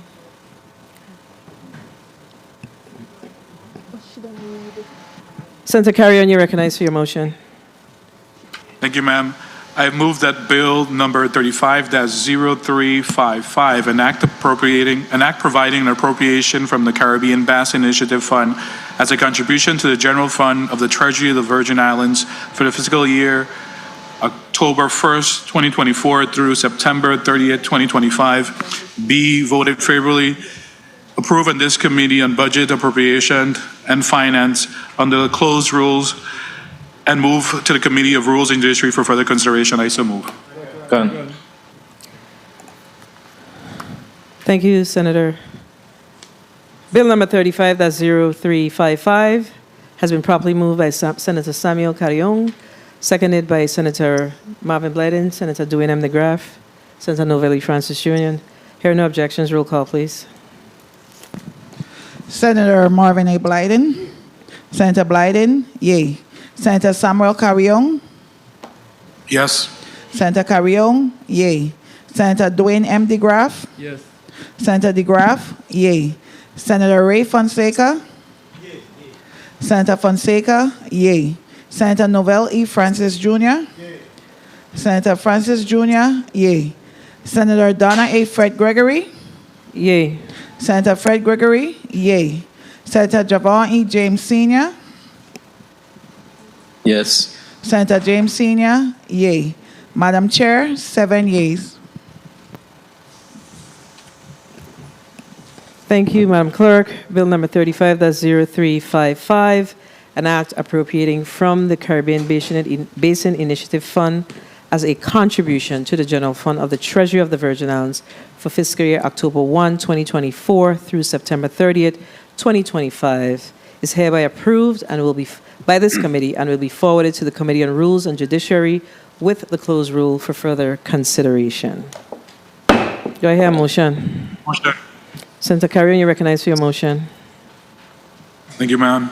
I move that bill number 35-0356, an act providing an appropriation from the Business and Commercial Properties Revolving Fund to the Virgin Islands Department of Property and Procurement for the operating expenses for the fiscal year October 1st, 2024 through September 30th, 2025, be voted favorably by this Committee on Budget, Appropriation, and Finance, and move under the closed rules to the Committee of Rules and Judiciary for further consideration. I so move. Second. Bill number 35-0356 has been properly moved by Senator Samuel Carrion, seconded by Senator Ray Fonseca, Senator Novelli Francis Jr., Senator Marvin Blyden, and Senator Dwayne M. DeGraff. Hearing no objections, roll call, please. Senator Marvin A. Blyden. Senator Blyden, yay. Senator Samuel Carrion. Yes. Senator Carrion, yay. Senator Dwayne M. DeGraff. Yes. Senator DeGraff, yay. Senator Ray Fonseca. Senator Fonseca, yay. Senator Novell E. Francis Jr. Yay. Senator Francis Jr., yay. Senator Donna A. Fred Gregory. Yes. Senator Fred Gregory, yay. Senator Javon E. James Sr. Yes. Senator James Sr., yay. Madam Chair, 7 yay. Thank you, Madam Clerk. Bill number 35-0356, an act providing an appropriation from the Business and Commercial Properties Revolving Fund to the Virgin Islands Department of Property and Procurement for operating expenses for the fiscal year October 1, 2024 through September 30th, 2025, is hereby approved by this committee and will be forwarded to the Committee on Rules and Judiciary with the closed rule for further consideration. Before I go to the next motion, for the consumption of the public, you're noting that I am saying forwarded to the Committee on Rules and the Judiciary with the closed rule for further consideration. This is important because as we balance the budget, we have to make sure that we stay within our numbers. So we do not have the flexibility for amendments to this budget. So that's the importance of the closed rule, because we cannot move forward as a legislature with a budget that's unbalanced. So I just want to make sure that I put that on the record. Do I hear a motion? Motion. Senator Carrion, you're recognized for your motion. I move that bill number 35-0357, an act providing an appropriation from the Virgin Islands Lottery as a contribution to the general fund of the Treasury of the Government of Virgin Islands for fiscal year October 1st, 2024 through September 30th, 2025, be voted favorably, approved by this Committee on Budget, Appropriation, and Finance, and move under closed rule to the Committee on Rules and Judiciary for further consideration. I so move. Second. Bill number 35-0357 has been properly moved by Senator Samuel Carrion, seconded by Senator Marvin Blyden, Senator Dwayne M. DeGraff. Hearing no objections, roll call, please. Senator Marvin A. Blyden. Senator Blyden, yay. Senator Samuel Carrion, Yes. Senator Carrion, yay. Senator Dwayne M. DeGraff, Yes. Senator DeGraff, yay.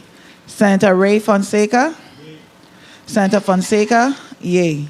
Senator Novel E. Francis Jr., Senator Francis Jr., yay. Senator Donna A. Fred Gregory, Yay. Senator Fred Gregory, yay. Senator Javon E. James Sr., Yes. Senator James Sr., yay. Madam Chair, 7 yay. Thank you, Madam Clerk. Bill number 35, that's 0357, an act providing an appropriations from the Virgin Islands Lottery as a contribution to the general fund of the Treasury of the Government of the Virgin Islands for fiscal year October 1, 2024 through September 30th, 2025 is hereby approved by this committee and will be forwarded to the Committee on Rules and Judiciary with the closed rule for further consideration. Motion. Senator Javon James Sr., you recognize for your motion. Madam Chair and colleagues, I move that Bill number 35-0358, an act providing for a lump sum appropriation from the Health Revolving Fund to the Virgin Islands Department of Health and a contribution to the general fund of the Treasury of the Government of the Virgin Islands for fiscal year October 1st, 2024 through September 30th, 2025 be voted on favorably in the Committee on Budget, Appropriations, and Finance and be forwarded to the Committee on Rules and Judiciary under the closed rule. I so move. Second. Bill number 35, that's 0358, has been properly moved by Senator Javon James Sr., seconded by Novel E. Francis Jr., Senator Marvin Blyden. Hearing no objections, roll call, please. Senator Marvin A. Blyden, Senator Blyden, yay. Senator Samuel Carrion, Yes. Senator Carrion, yay. Senator Dwayne M. DeGraff, Yes. Senator DeGraff, yay. Senator Ray Fonseca, Senator Fonseca, yay. Senator Novel E. Francis Jr., Senator Francis Jr., yay. Senator Donna A. Fred Gregory, Yes. Senator Fred Gregory, yay. Senator Javon E. James Sr., Yes. Senator James Sr., yay. Madam Chair, 7 yeas. Thank you, Madam Clerk. Bill number 35, that's 0358, an act providing for a lump sum appropriation from the Health Revolving Fund to the Virgin Islands Department of Health and a contribution to the general fund of the Treasury of the Virgin Islands for fiscal year October 1, 2024 through September 30, 2025 is hereby approved by this committee and will be forwarded to the Committee on Rules and Judiciary with the closed rule for further consideration and action. Motion. Senator James Sr., you recognize for your motion.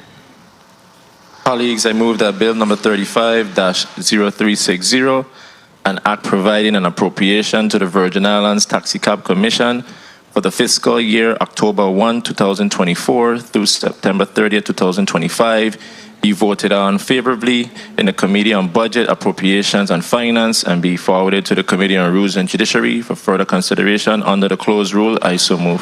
Second. Bill number 35, that's 0360, has been properly moved by Senator Javon James Sr., seconded by Senator Dwayne M. DeGraff, Senator Marvin Blyden. Hearing no objections, roll call, please. Senator Marvin A. Blyden, Senator Blyden, yay. Senator Samuel Carrion, Yes. Senator Carrion, yay.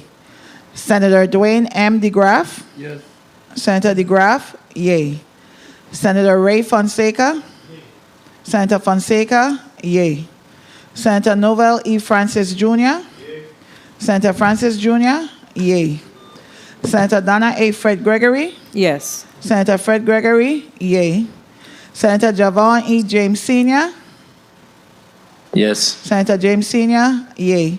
Madam Chair, 7 yeas.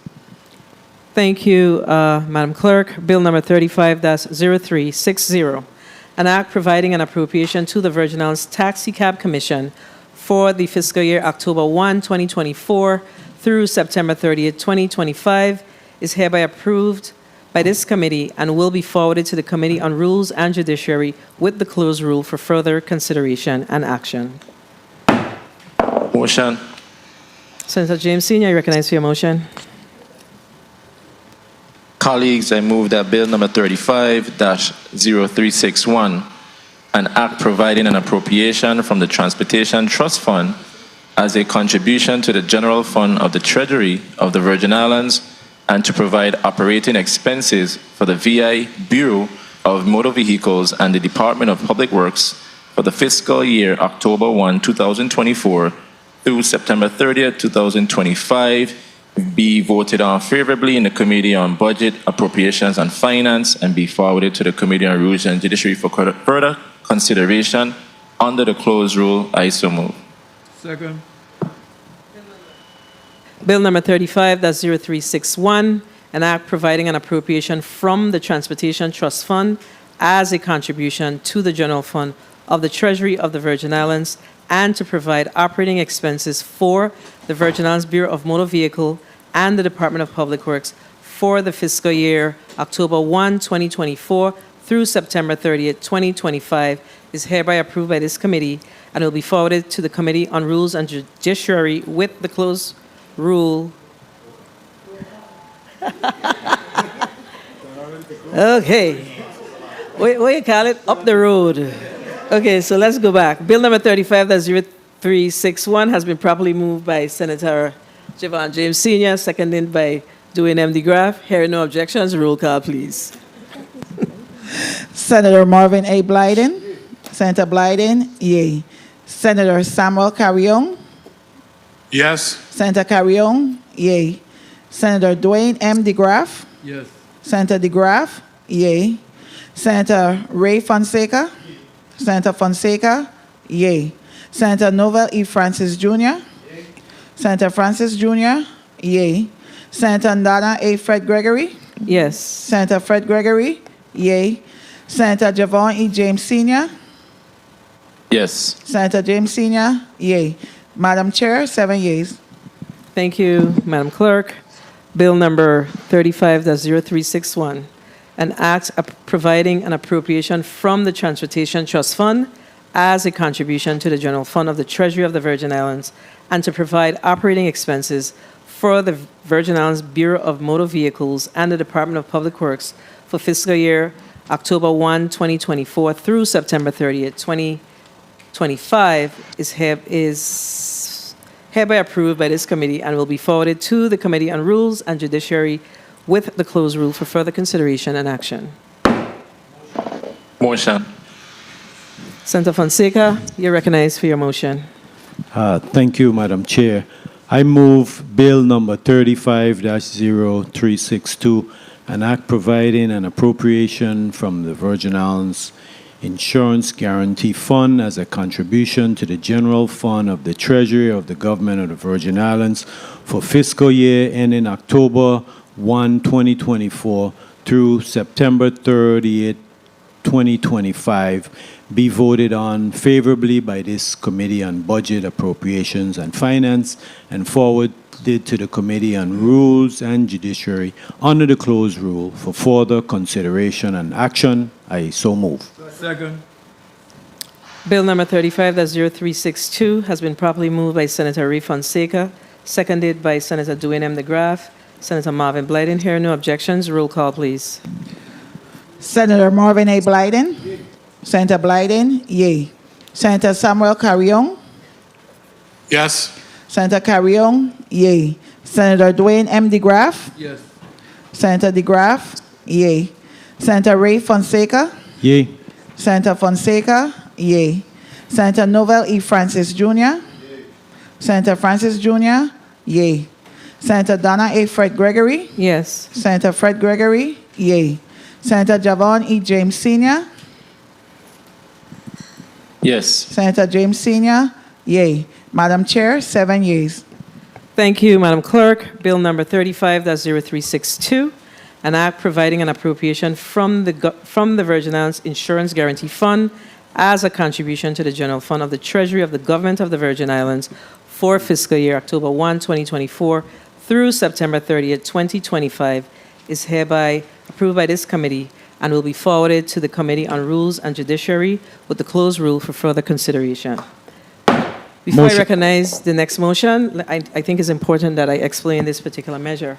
We all know that one of the responsibilities by law is that the Insurance Guarantee Fund shall, at all times, have $50 million in it. And over the years, because of our shortfalls, we have budgeted monies from it to support our budgets for the respective year. However, this year, there has been some excess amounts of revenues in that particular account, upwards of $20 million, and we have used a portion of that money to balance our budget. So we are not using any of the required $50 million that is required for the Insurance Guarantee Fund. I think it's important that I put that on the record. Senator Fonseca, you recognize your motion. Madam Chair, I move Bill number 35-0363, an act providing an appropriation for the legislature of the Virgin Islands for the fiscal year October 1, 2024 through September 30, 2025, be voted on favorably by this Committee on Budget, Appropriations, and Finance and forwarded to the Committee on Rules and Judiciary under the closed rule for further consideration and action. I so move. Yeah, we got, so this motion, I'm going to ask you to withdraw your motion, Senator Fonseca, only because the president is on this committee. So we are going to pass that particular. Madam Chair, I withdraw my motion. So I'm going to ask you to, you withdraw your motion? Yes. Second, the motion has been withdrawn. But what we're going to do is we're going to leave that for the last. Okay, so yeah, we have to make sure that we cover all of our agencies before we cover ourselves. I know the father of Christian child first, but then how are we doing this? We're going to do this the right way. Yeah. So we're going to move to bill number 35-0364. Motion. Okay, and that's just how the bills were performed, so that's why we see it that way. Okay, respect? Got it, okay. Senator Fonseca, you recognize your motion. Thank you, Madam Chair. Madam Chair, I move Bill number 35-034, an act providing an appropriation from the Tourism Advertising Revolving Fund to the Virgin Islands Waste Management Authority, Office of the Governor, the Virgin Islands Department of Education, the Virgin Islands Police Department, the Virgin Islands Department of Public Works, the Virgin Islands Department of Agriculture, the Virgin Islands Department of Sports, Parks and Recreation, and the Virgin Islands Department of Tourism during the fiscal year October 1, 2024 through September 30th, 2025, be voted on favorably by this Committee on Budget, Appropriations, and Finance and forwarded to the Committee on Rules and Judiciary under the closed rule for further consideration and action. I so move. Second. Bill number 35-0364, an act providing has been properly moved by Senator Ray Fonseca, seconded by Senator Marvin Blyden. Hearing no objections, roll call, please. Senator Marvin A. Blyden. Senator Blyden, yea. Senator Samuel Carrion. Yes. Senator Carrion, yea. Senator Dwayne M. DeGraff. Yes. Senator DeGraff, yea. Senator Ray Fonseca. Yea. Senator Fonseca, yea. Senator Novel E. Francis Jr. Yea. Senator Francis Jr., yea. Senator Donna A. Fred Gregory. Yes. Senator Fred Gregory, yea. Senator Javon E. James Sr. Yes. Senator James Sr., yea. Madam Chair, 7 yeas. Thank you, Madam Clerk. Bill number 35-0364, an act providing an appropriation from the Tourism Advertising Revolving Fund to the Virgin Islands Waste Management Authority, Office of the Governor, the Virgin Islands Department of Education, the Virgin Islands Police Department, the Virgin Islands Department of Public Works, the Virgin Islands Department of Agriculture, the Virgin Islands Department of Sports, Parks and Recreation, and the Virgin Islands Department of Tourism during the fiscal year October 1, 2024 through September 30th, 2025 is hereby approved by this committee and will be forwarded to the Committee on Rules and Judiciary with the closed rule for further consideration and action. Motion. Senator Fonseca, you recognize your motion.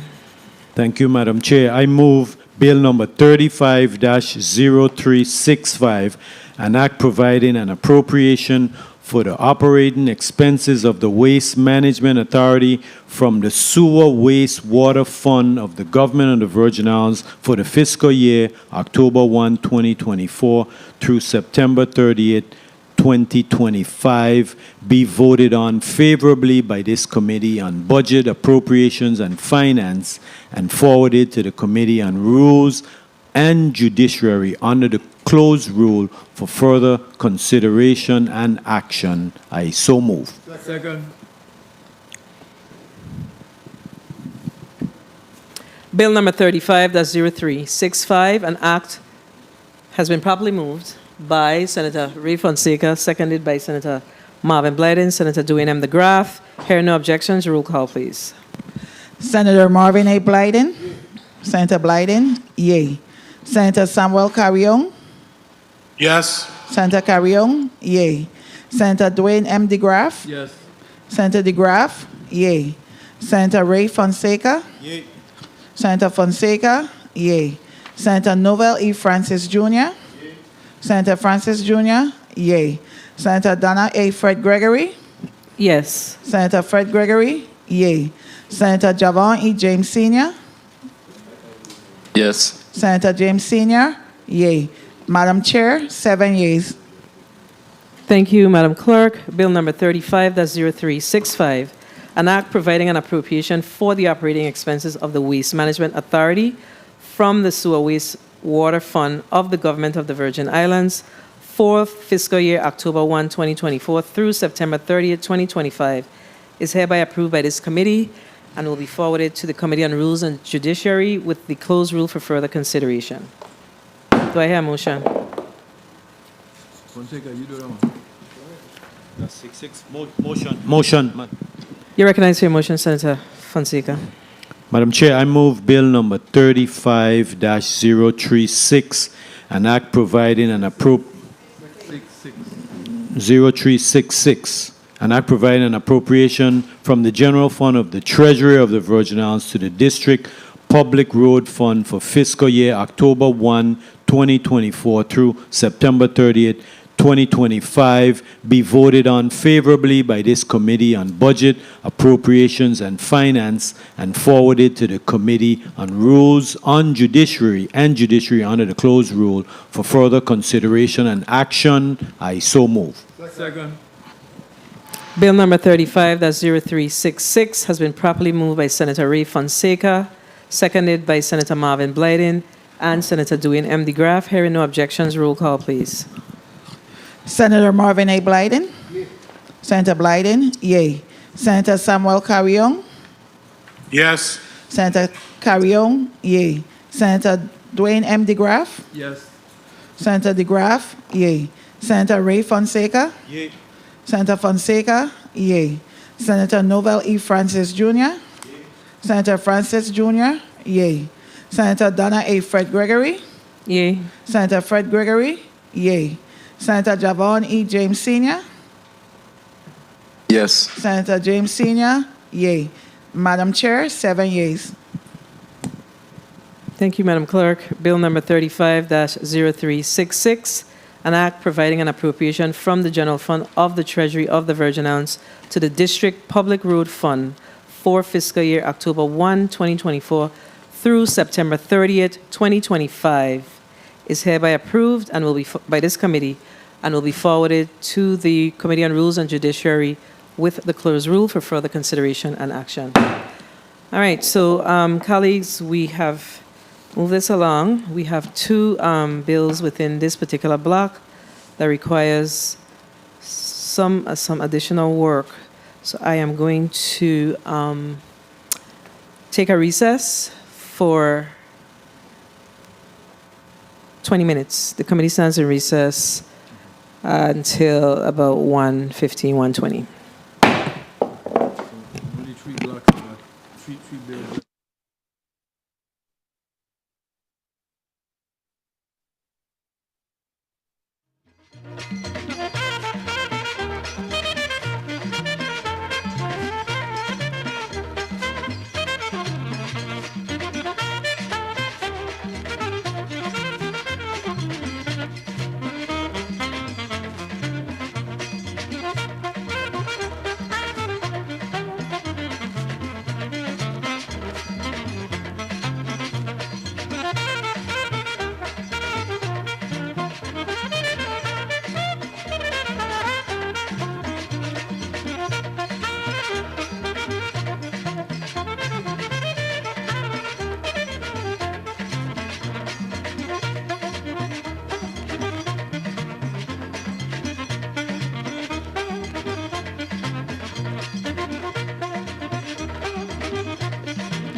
Hey!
The committee is back on the record.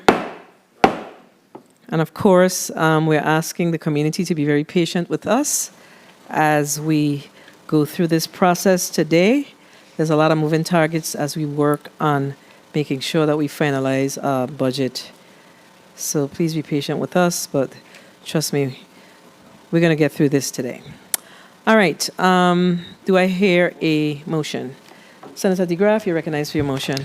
Thank you, Madam Chair. I move Bill number 35-0347, an act providing an appropriation for the operating expenses of the Public Employees Relations Board for the fiscal year October 1, 2024 through September 30, 2025, be voted on favorably in this committee and forwarded to the Committee of Rules and Judiciary under the closed rule for further consideration. I so move.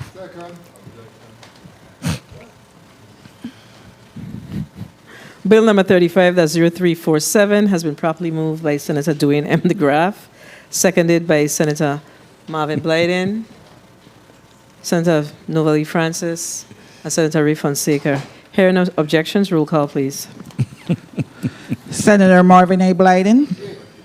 Senator Blyden, yea. Senator Samuel Carrion. Yes. Senator Carrion, yea. Senator Dwayne M. DeGraff. Yes. Senator DeGraff, yea.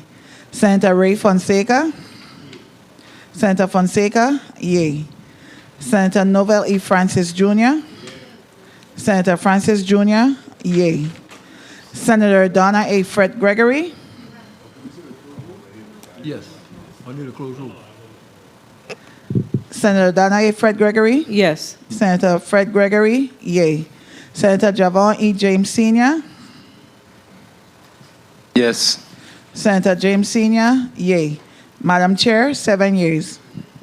Thank you, Madam Clerk. Bill number 35-0347, an act providing an appropriation for the operating expenses of the Public Employees Relations for, pardon me, let me restate that.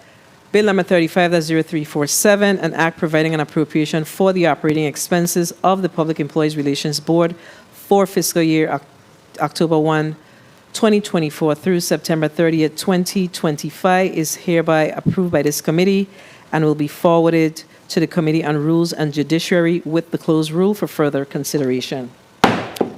Do I hear a motion? Senator Francis Jr., I recognize your motion. His mic. Thank you very much, Madam Chair, and good afternoon once again to everyone. And Madam Chair and colleagues, I move that bill number 35-0353, an act providing an appropriation for the salaries and expenses of the University of the Virgin Islands. Let me withdraw that.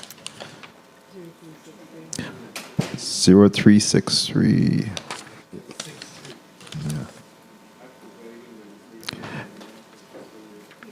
I'll restate, Madam Chair. Bill number 35-0363 is an act providing an appropriation for the Legislature of the Virgin Islands for fiscal year October 1, 2024 through September 30th, 2025, be approved favorably by the Committee of Budget, Appropriations, and Finance under the closed rule and sent forward to the Rules and Judiciary Committee for further consideration. I so move.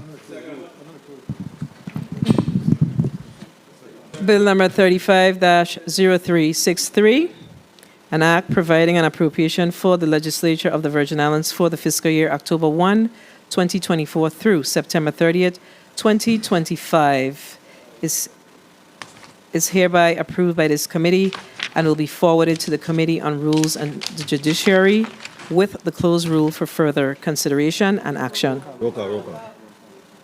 Roll call, please. Hearing no objections, roll call, please. Senator Marvin A. Blyden. Senator Blyden, yea. Senator Samuel Carrion. Yes. Senator Carrion, yea. Senator Dwayne M. DeGraff. Senator DeGraff, yea. Senator Ray Fonseca. Senator Fonseca, yea. Senator Novel E. Francis Jr.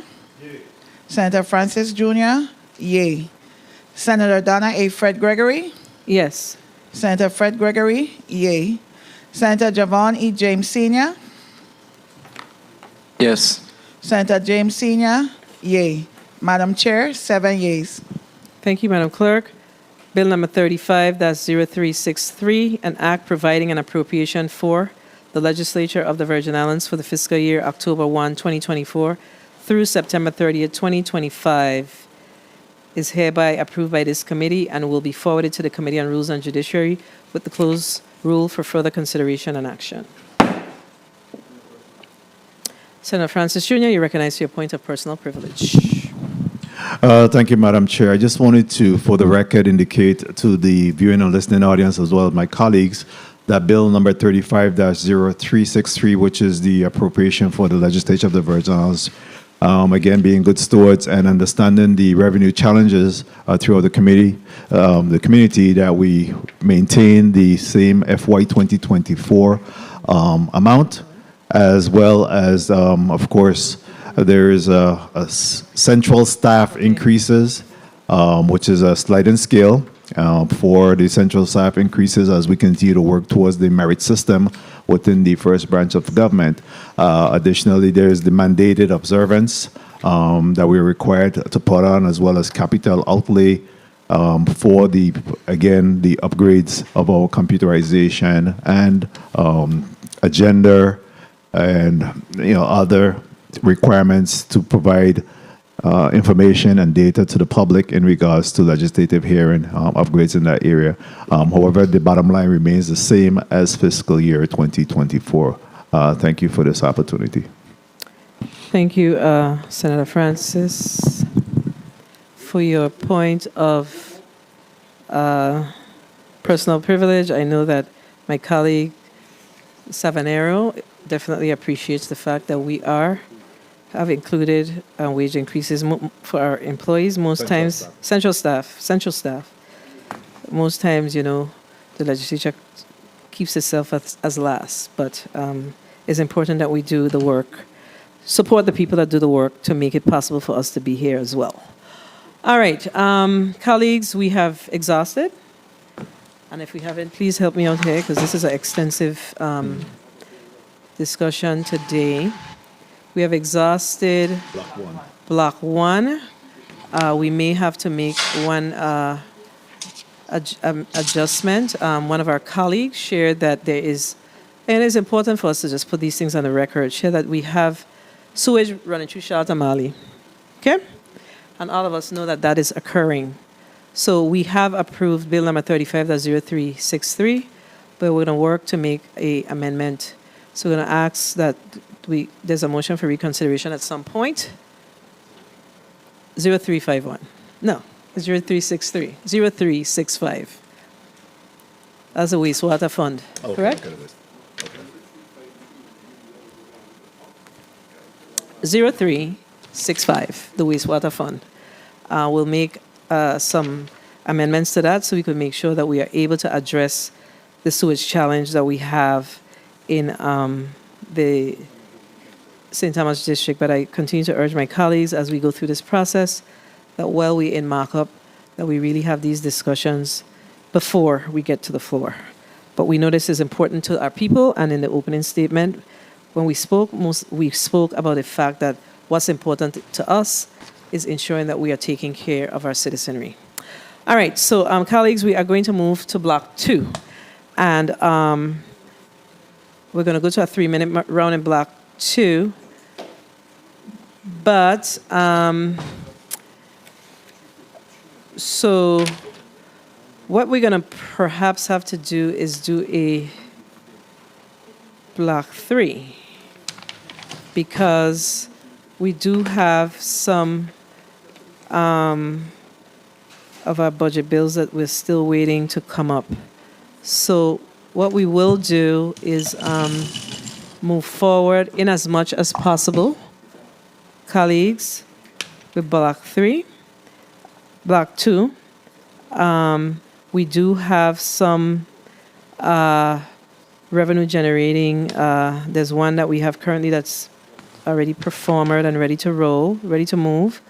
But we're going to ask our colleague who's presenting that measure to provide, just a, so I'm going to ask who speaks to that measure when at the appropriate time. We're not ready yet. So we're going to try to follow the agenda, and then we'll make the adjustments as necessary, okay? So we can get through this.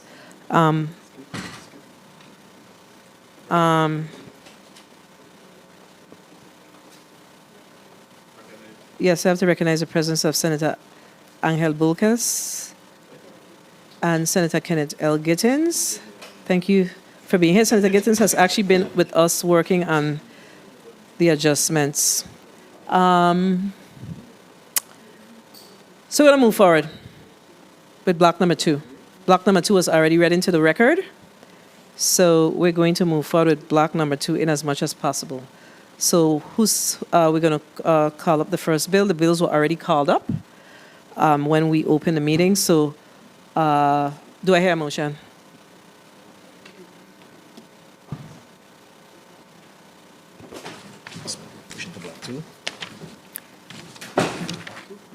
Do I hear a motion? Motion. Senator Francis Jr., recognize your motion. Thank you very much, Madam Chair. Madam Chair and colleagues, I move that bill number 35-0348, an act providing an appropriation from the St. Croix Capital Improvement Fund of the Government of the Virgin Islands to the Virgin Islands Department of Public Works for road repair and maintenance projects in fiscal year ending September 30th, 2025, be favorably approved by the Committee of Budget, Appropriations, and Finance and sent forward to the Rules and Judiciary Committee under the closed rule. I so move. Bill number 35-0348 has been properly moved by Senator Novelli Francis Jr., seconded by Senator Ray Fonseca, Senator Dwayne DeGraff, and Senator Marvin Blyden. Hearing no objections, roll call, please. Senator Marvin A. Blyden? Yeah. Senator Blyden? Yay. Senator Samuel Carrion? Yes. Senator Carrion? Yay. Senator Dwayne M. DeGraff?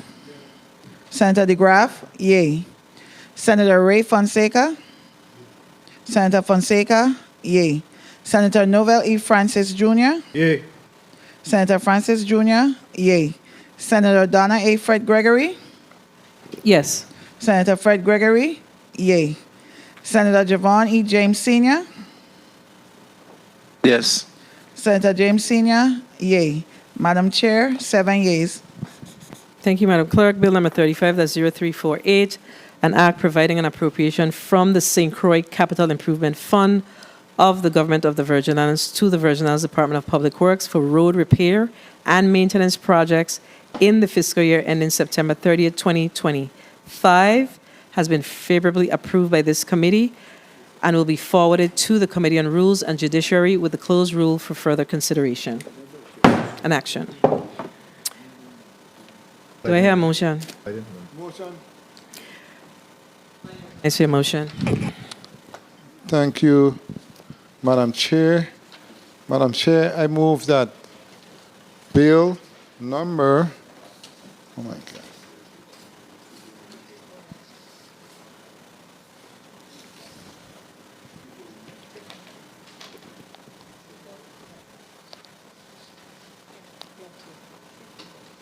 Bill number 35-0349, an act providing an appropriation from the St. Thomas Capital Improvement Fund of the Government of the Virgin Islands to the Virgin Islands Department of Public Works for road repairs and maintenance projects in a fiscal year ending September 30th, 2025, be properly voted on in this committee and forwarded to the Committee of Rules and Judiciary under the closed rule for further consideration. I so move. Bill number 35-0349 has been properly moved by Senator Marvin A. Blyden, seconded by Senator Novelli Francis Jr., Senator Dwayne M. DeGraff. Hearing no objections, roll call, please. Senator Marvin A. Blyden? Yay. Senator Blyden? Yay. Senator Samuel Carrion? Yes. Senator Carrion? Yay. Senator Dwayne M. DeGraff? Yes. Senator DeGraff? Yay. Senator Ray Fonseca? Yay. Senator Fonseca? Yay. Senator Novell E. Francis Jr.? Yay. Senator Francis Jr.? Yay. Senator Donna A. Fred Gregory? Yes. Senator Fred Gregory? Yay. Senator Javon E. James Sr.? Yes. Senator James Sr.? Yay. Madam Chair, 7 yeas. Thank you, Madam Clerk. Bill number 35-0349, an act providing an appropriation from the St. Thomas Capital Improvement Fund of the Government of the Virgin Islands to the Virgin Islands Department of Public Works for road repair and maintenance projects in fiscal year ending September 30th, 2025, is hereby favorably approved by this committee and will be forwarded to the Committee on Rules and Judiciary with the closed rule for further consideration. Senator Blyden, you recognize your motion. Thank you, Madam Chair. Madam Chair, I move that Bill number 35-0350, an act providing an appropriation from the St. John Capital Improvement Fund of the Government of the Virgin Islands to the Virgin Islands Department of Public Works for road repairs and maintenance projects in a fiscal year ending September 30th, 2025, be voted on favorably in this committee and forwarded to the Committee of Rules and Judiciary for further considerations. Under the closed rules, I so move. Bill number 35-0350, an act providing an appropriation from the St. John Capital Improvement Fund of the Government of the Virgin Islands to the Virgin Islands Department of Public Works for road repair and maintenance projects in fiscal year ending September 30th, 2025, is hereby approved by this committee and will be forwarded to the Committee on Rules and Judiciary with the closed rule for further consideration. All right, so come on, guys.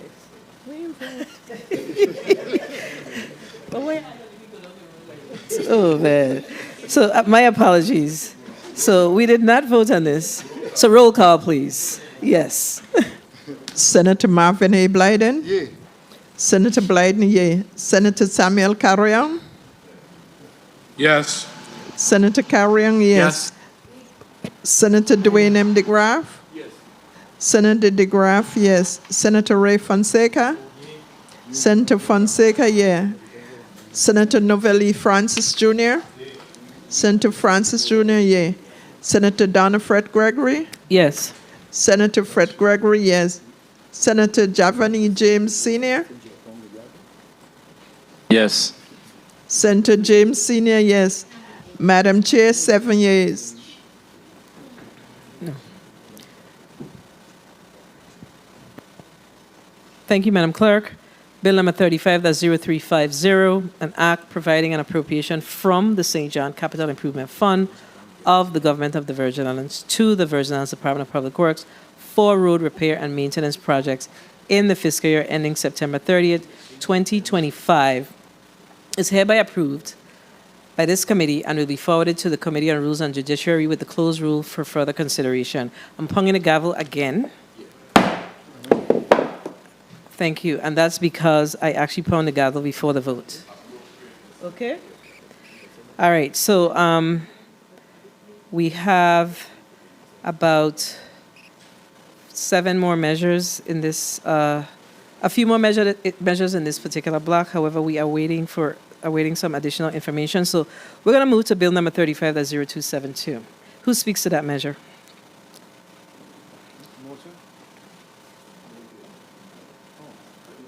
Please recognize the mic of Senator Angel Bulcas Jr. Thank you, Madam Chair. Madam Chair and colleagues, I introduce Bill number 35-0272, an act amending Title 20 Virgin Islands Code, Part 2, Chapter 38, Section 425A, relating to an increase in the motor vehicles rental surcharge, and Title 33 Virgin Islands Code, Chapter 111, Section 3002, relating to increased funding in the District Public Road Fund. The bill proposes an increase in the motor vehicle rental surcharge of $1.25, and this adjustment is a practical and necessary step to ensure that the Virgin Islands continues to generate the revenue needed to support vital government services, operations, and infrastructure improvements. By directing this additional $1.25 into the general fund, and I'll stop right there because initially the bill was going to put it in the district road fund, but after dialogue and communication with the members of this committee, it was better sought that the funds go into the general fund. And this bill will provide a sustainable source of income that can be allocated to support a wide range of public services, infrastructure improvements across the territory. By strategically tapping in to what is considered to be a predominantly taxable tourism sector item, we can ensure a direct benefit from our visitors, meaning our tourists.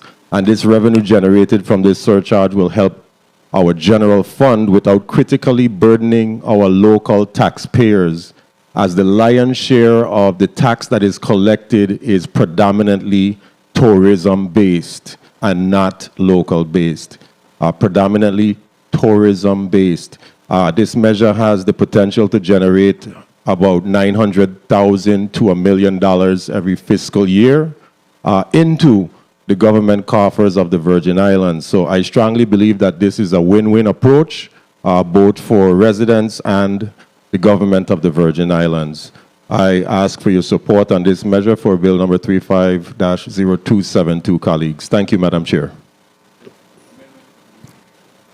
Thank you, Senator Bolkes. I think you explained this as we've discussed.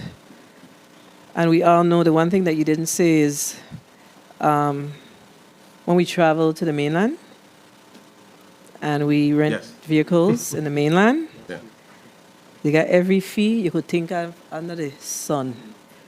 So they'll tell you that you're renting a car for $48, and by the time you catch yourself, you're paying $112.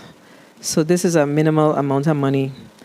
And again, it's tied to our industry and the importance of us generating revenues around, like my colleague said, infrastructure.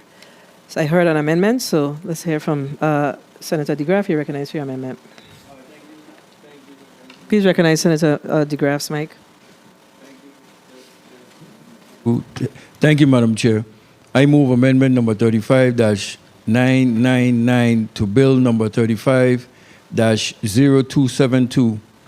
Bill number 35-0272 is amended in Section 1, subsection B, by striking District Public Road Fund established under Title 33 Virgin Islands Code, Section 3002, and inserting General Fund of the Treasury of the Government of the Virgin Islands, and by striking Section 2 in its entirety.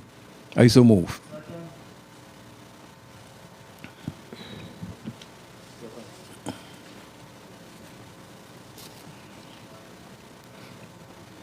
Amendment number, hearing no objections. So ordered. To amendment number 35, amendment number 35, that's 999 to Bill number 35, that's 0272, has been properly moved by Senator Dwayne M. DeGraff, seconded by Senator Marvin Blyden. Hearing no objections, so ordered. Motion. Motion. Senator DeGraff, you recognize your motion. Thank you, Madam Chair. I move Bill number 35-0272 as amended, an act amending Title 20 Virgin Islands Code, Part 2, Chapter 38, Section 425A, relating to an increase in the motor vehicle rental surcharge, and Title 33 Virgin Islands Code, Chapter 111, Section 3002, relating to increased funding in the District Public Road Fund, be voted on favorably in this committee and forwarded to the Committee of Rules under the closed rule. I so move. The closed rule. We send down the closed rule?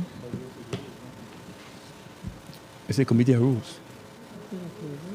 Yeah, he said rules. Oh, forget, okay. Committee of the Rules and Judiciary. I just said Committee of Rules under the closed rule. I'll restate the amendment, the motion, Madam Chair. So what was it? Ain't gonna close it. Okay, good. Okay. Motion. Restate your motion, Senator. Thank you, Madam Chair.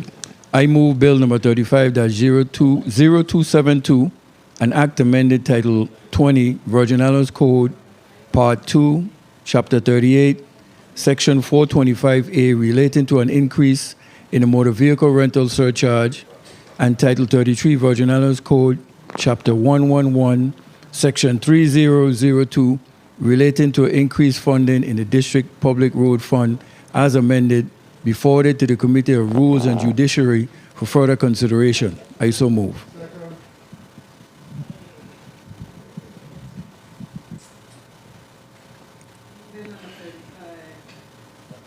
Bill number 35-0272 has been properly moved as amended. Seconded by Senator Dwayne M. DeGraff, seconded by Senator Marvin Blyden. Hearing no objections, roll call, please. Senator Marvin A. Blyden? Yea. Senator Blyden, yea. Senator Samuel Carrion?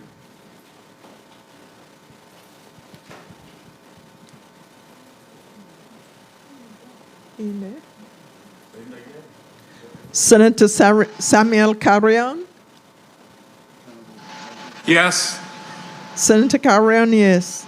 Senator Dwayne DeGraff? Yes. Senator DeGraff, yes. Senator Ray Fonseca? Yes. Senator Fonseca, yes. Senator Novelli Francis Jr.? Yes. Senator Francis Jr., yes. Senator Donna Fred Gregory? Yes. Senator Fred Gregory, yes. Senator Javani James Sr.? Yes.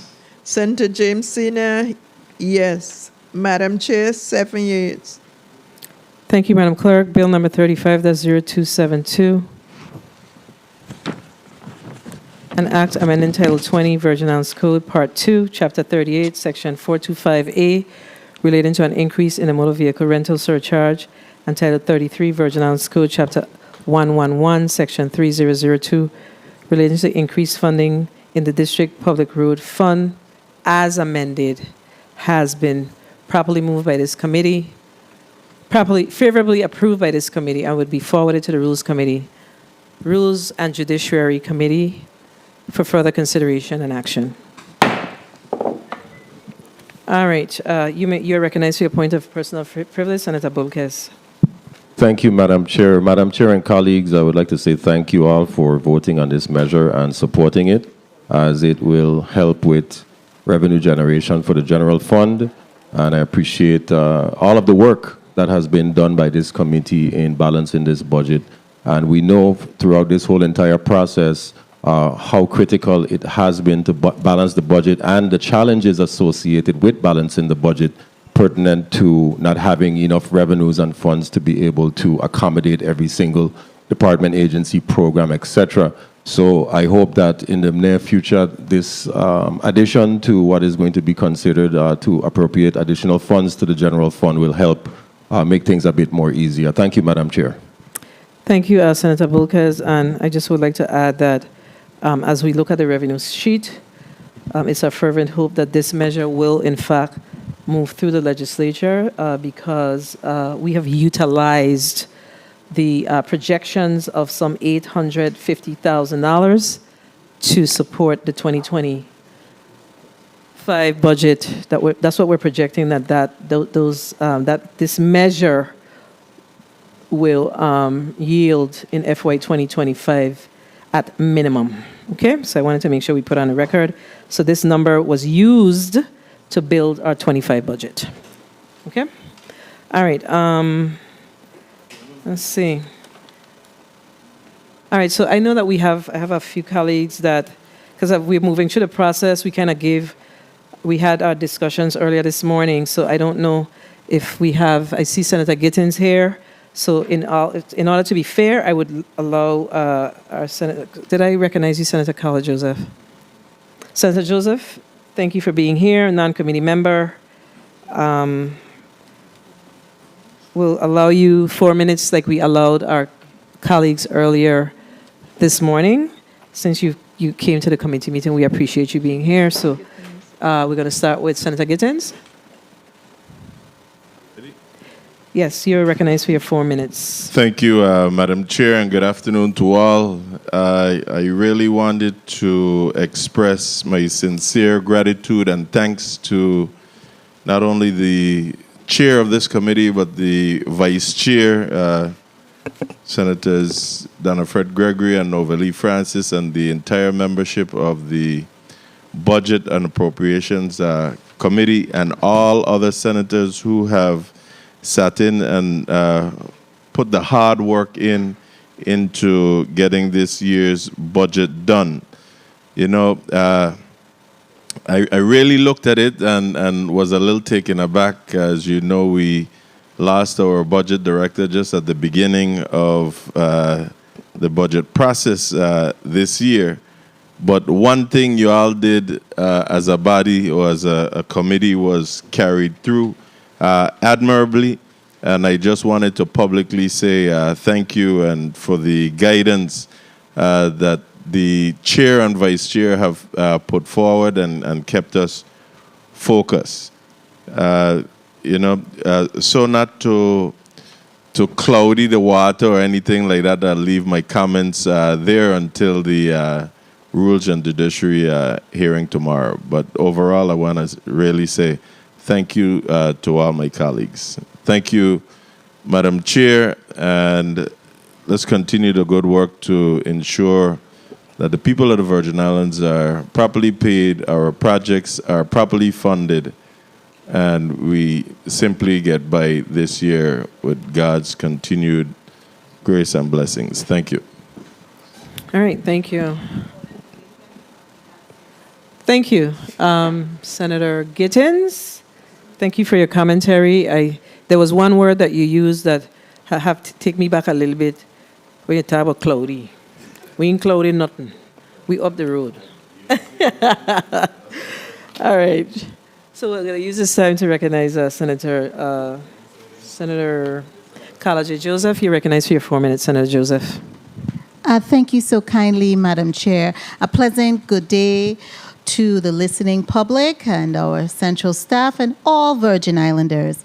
I haven't been here as I normally been in the past 3 years for the budget hearings consistently, but because of personal issues. But when I have, I was very much involved. One of the key items that we really took a hard look at was revenue generating and the amount of money that we have on the streets.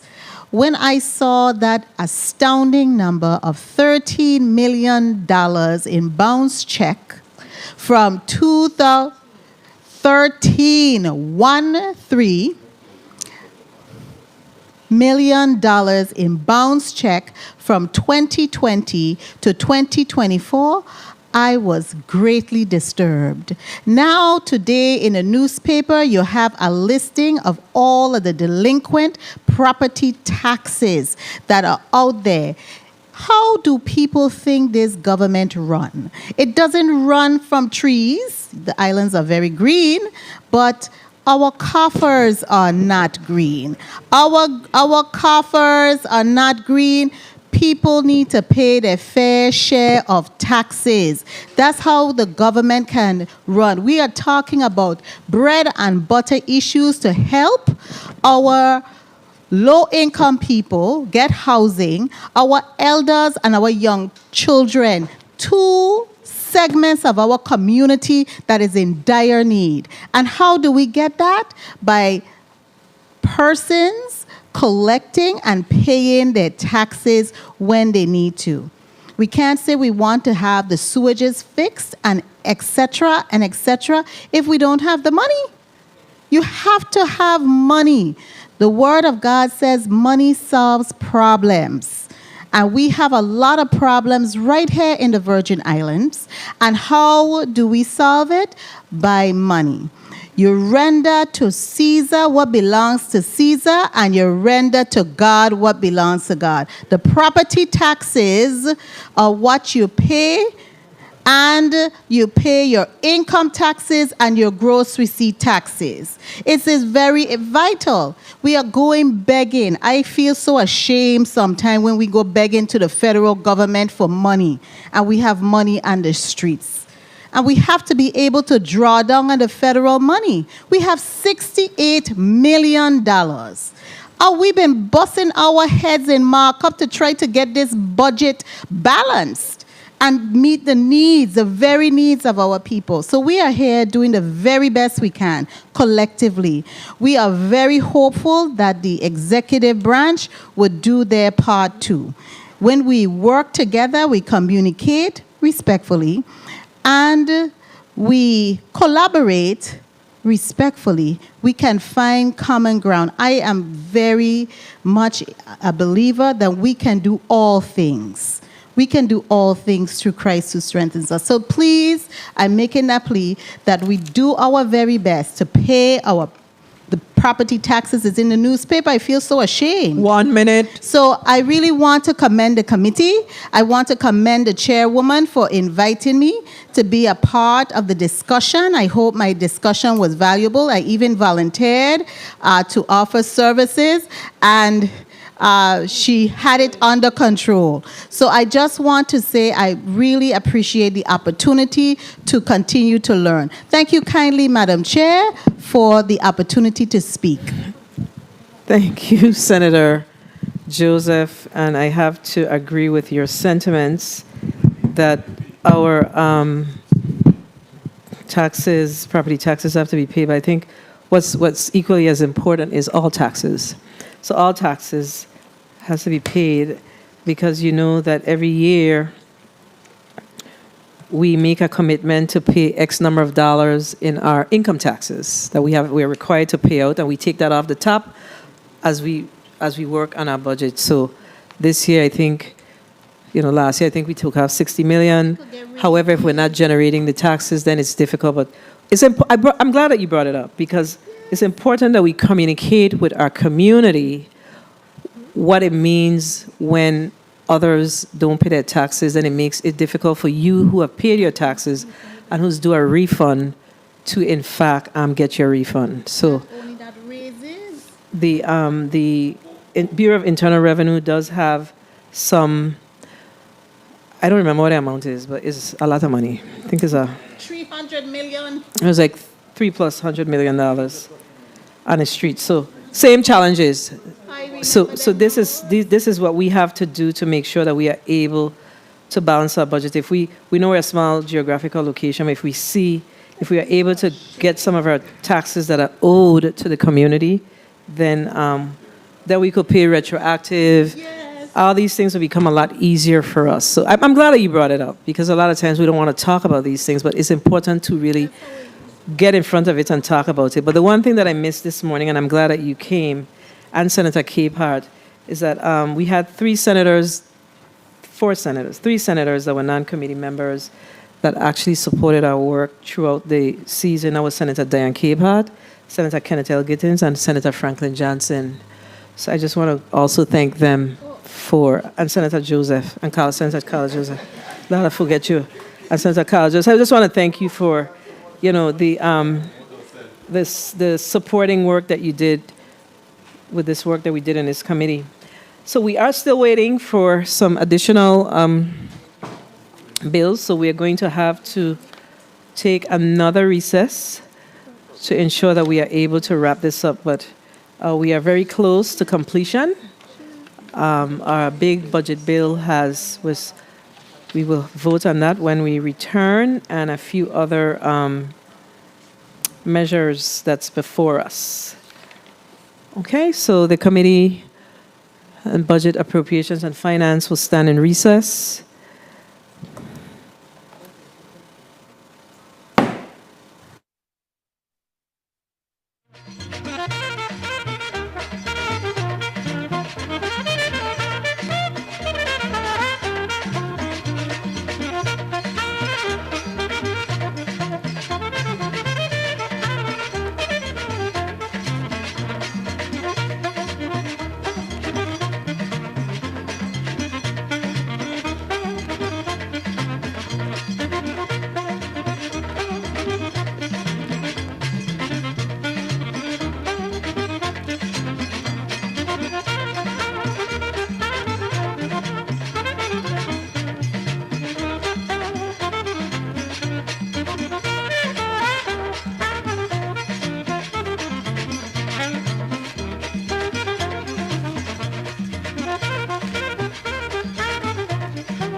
The committee is back on the record. All right, colleagues, we have